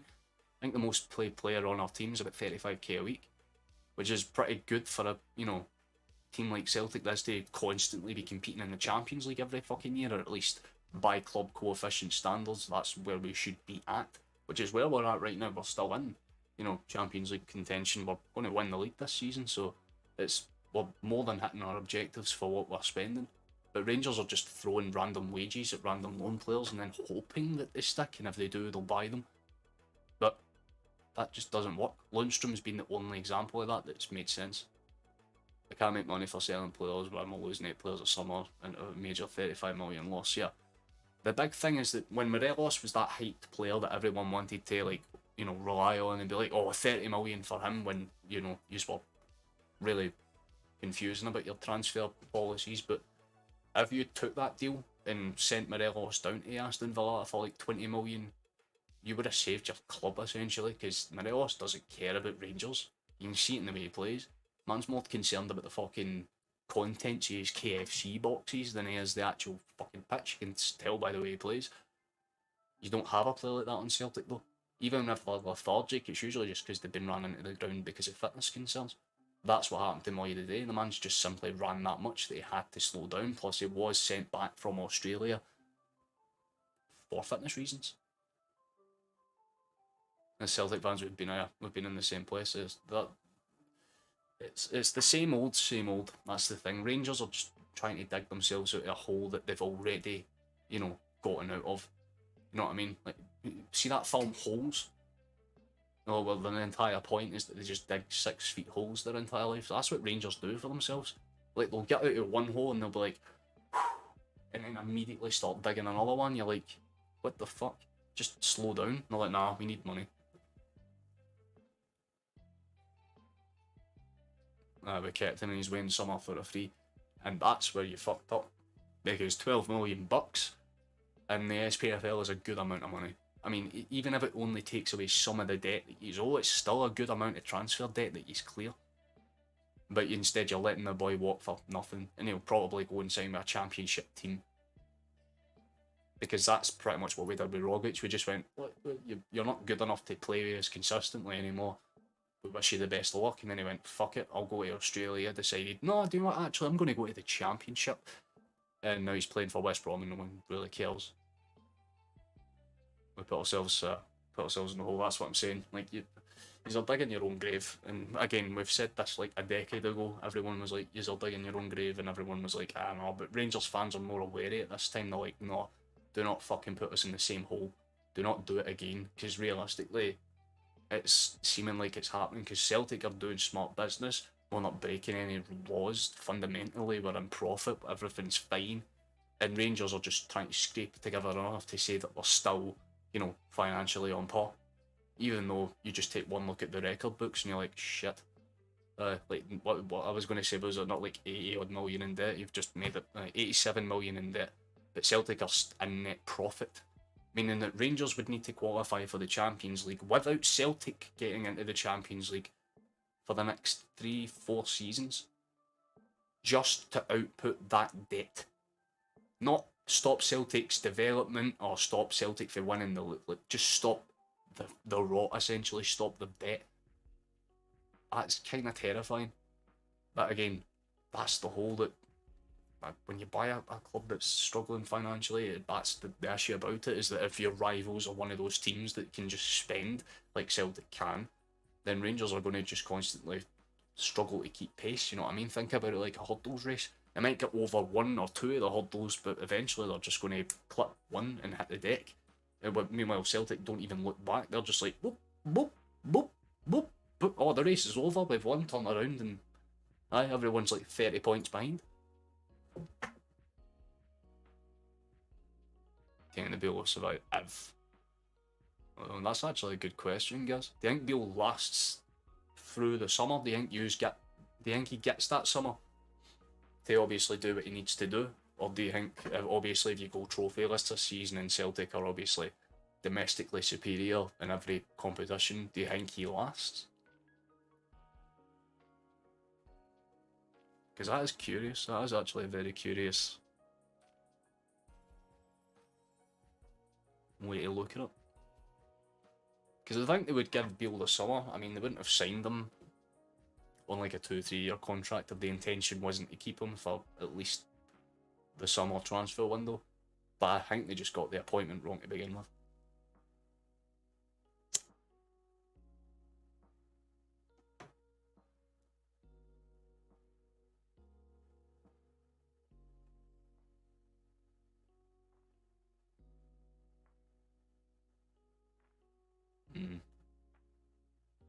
See, that's the first.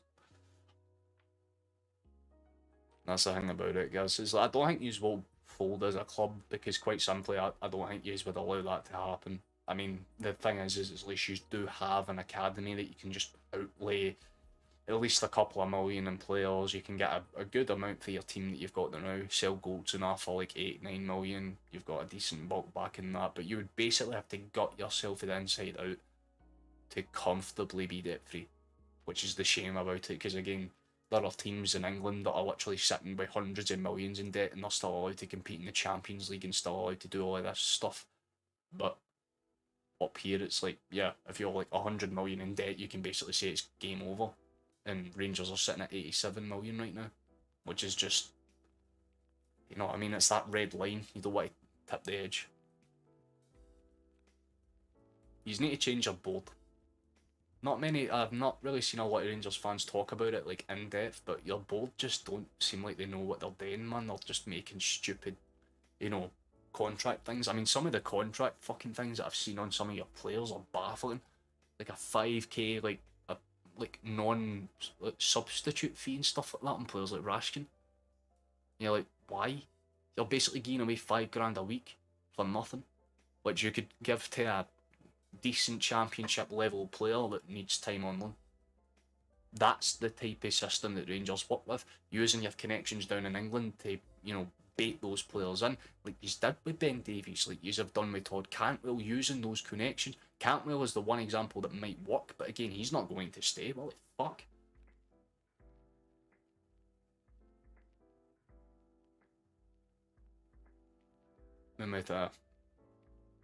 And I don't know that you said turned the hang it away. But that's what Celtic did a few years back. Obviously, when Dermot Desmond kind of got control of the board there, everyone was like, right, well, what's the plan? What's the way to go? And everyone was like, we'll do what's called like PLC. Like, we'll just use different companies, but they're all bracketed under the same one. So no matter what, there is a 100% guarantee of fucking profit, because Celtic literally do charity work on the side for nothing. You know what I mean? We had the Celtic FC Foundation, which, I mean, just recently was out in Japan doing a bunch of scouting for the kid systems. And like, Kobe, wherever that is in Japan. But that's the difference. Obviously, Rangers' charities events are all like, buy this shirt for like $1,000. But Celtic's charities events are like these big grand balls that are held at the Hydro, or it's these like overseas projects that bring a lot of, you know, commercialisation and like basically continental interest to your club. And if you look at Celtic's like fan media growth over the past 2-3 years, simply because of the Asian signings. Like, Celtic's like the number 3 supported club by like anyone that's Asian. It's super weird, but it's like a mad thing that I've seen where it's like Manchester United, then it was, I think, Bayern Munich, and then Celtic. Celtic were like top 5. They were like, because obviously most of the good Japanese players are probably going to be nationals. Definitely Hatate, if that motherfucker doesn't get a start for Japan's national team, I do not know. I honestly do not know. Last game I had the flu. I didn't know it until after I went to the doctors and got it checked afterwards. I was dealing with like fluid in my lungs, which was why I had to go and spew, because I thought it was like, it's not like the need to spew, but there's something stuck in my throat, and it's like, I did not feel good. I feel a lot less miserable today, I'll say that much, but I still, you can hear it in my throat, it's still kind of torn up.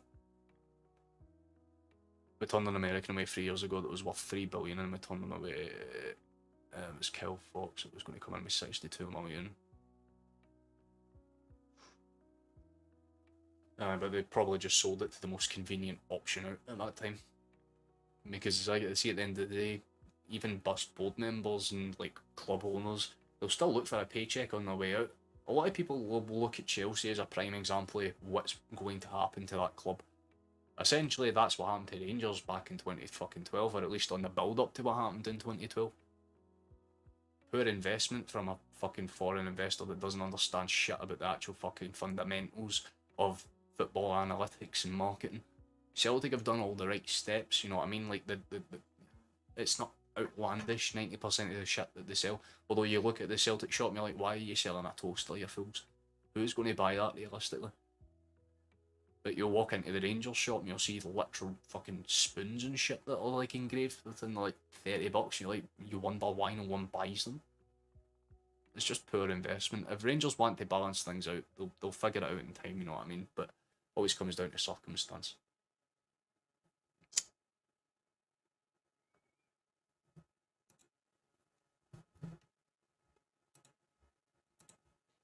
I'm just going to look through some things.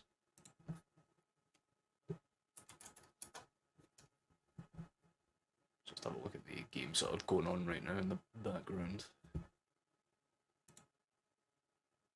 Just have these on while I ramble to use for a bit.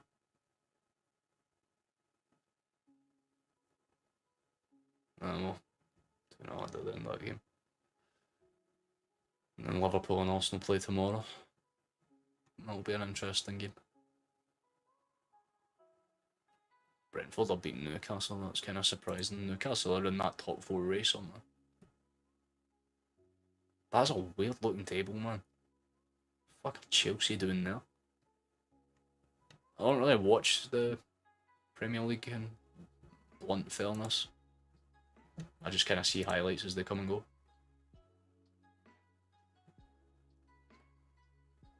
Likewise, Mark. You enjoy your day. It's nice of you to stop in anyway, man. But Champions, let's go.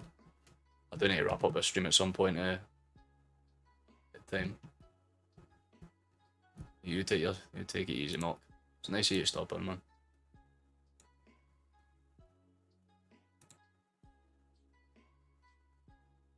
Oh, I was wondering. I was like, why the fuck is there like an 8-point gap? Man City haven't played yet. Very good. Very good. If you want to any of the, how many people are in here? 15 people still just vibing in this chat like an hour after the game's done. Fucking hell. Appreciate that. But if you have any more questions or whatever, you're more than welcome to throw them in, or any stats or match lines that you want me to check out.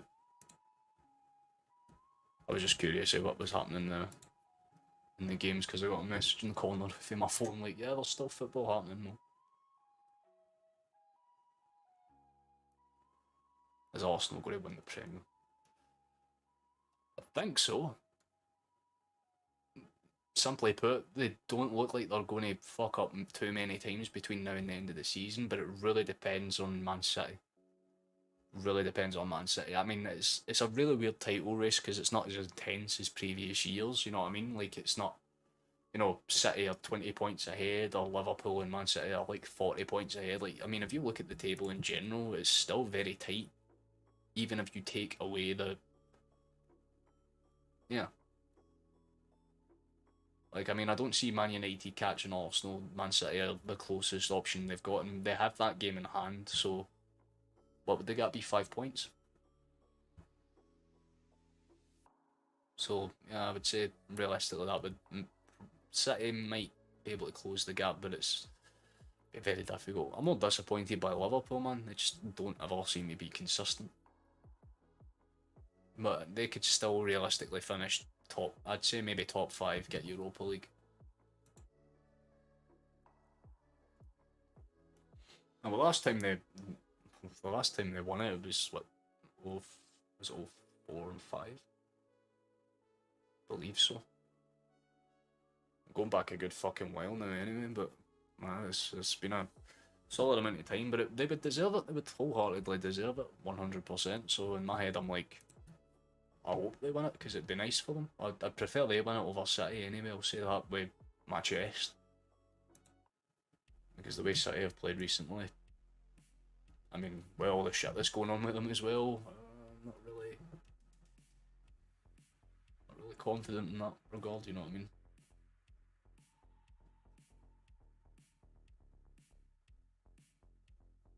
You think Klopp might be away by the end of next season? I think so, but obviously it'll depend on obviously the amount of investment that he does. I mean, this summer window will tell you everything you need to know about if Klopp's going to be there at the end of the season after it. Because if he gets like a good amount of investment, like a good amount, like he brings in 4, 5, 6 players or whatever, then yeah, he's here for the long haul.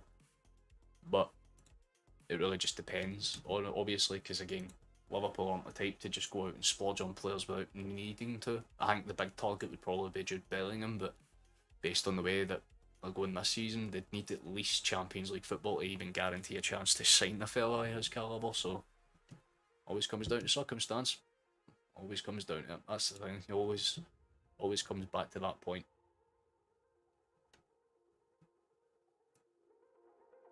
Oh yeah, freelance all time. So I need to go and end this stream relatively soon. But I do appreciate those of you that have stopped by for this game. Obviously, starting to find a little bit of a core community now, which is always dead nice. Getting a good few amount of subs as well, so I'm quite happy with that, quite pleased, quite happy. But, as usual, I need to do the thing, so let me do the thing. Big screen. Thank you for watching, thank you for coming along. I appreciate the support and love as always. This stream as usual's popped off, very happy, very pleased. The VOD will be up afterwards as well. There'll be a couple of hundred views on that, I'd imagine, from people popping into the stream and stuff. Liverpool will still be in Europe, hopefully, but again, I don't really care about that. My focus is the fact that we've just won. We beat the old firm rivals, Celtic, win 3-2, very comfortable win, as much as it was a fucking painful game. But thank you for watching. I'll catch you in the next stream, lads. Peace.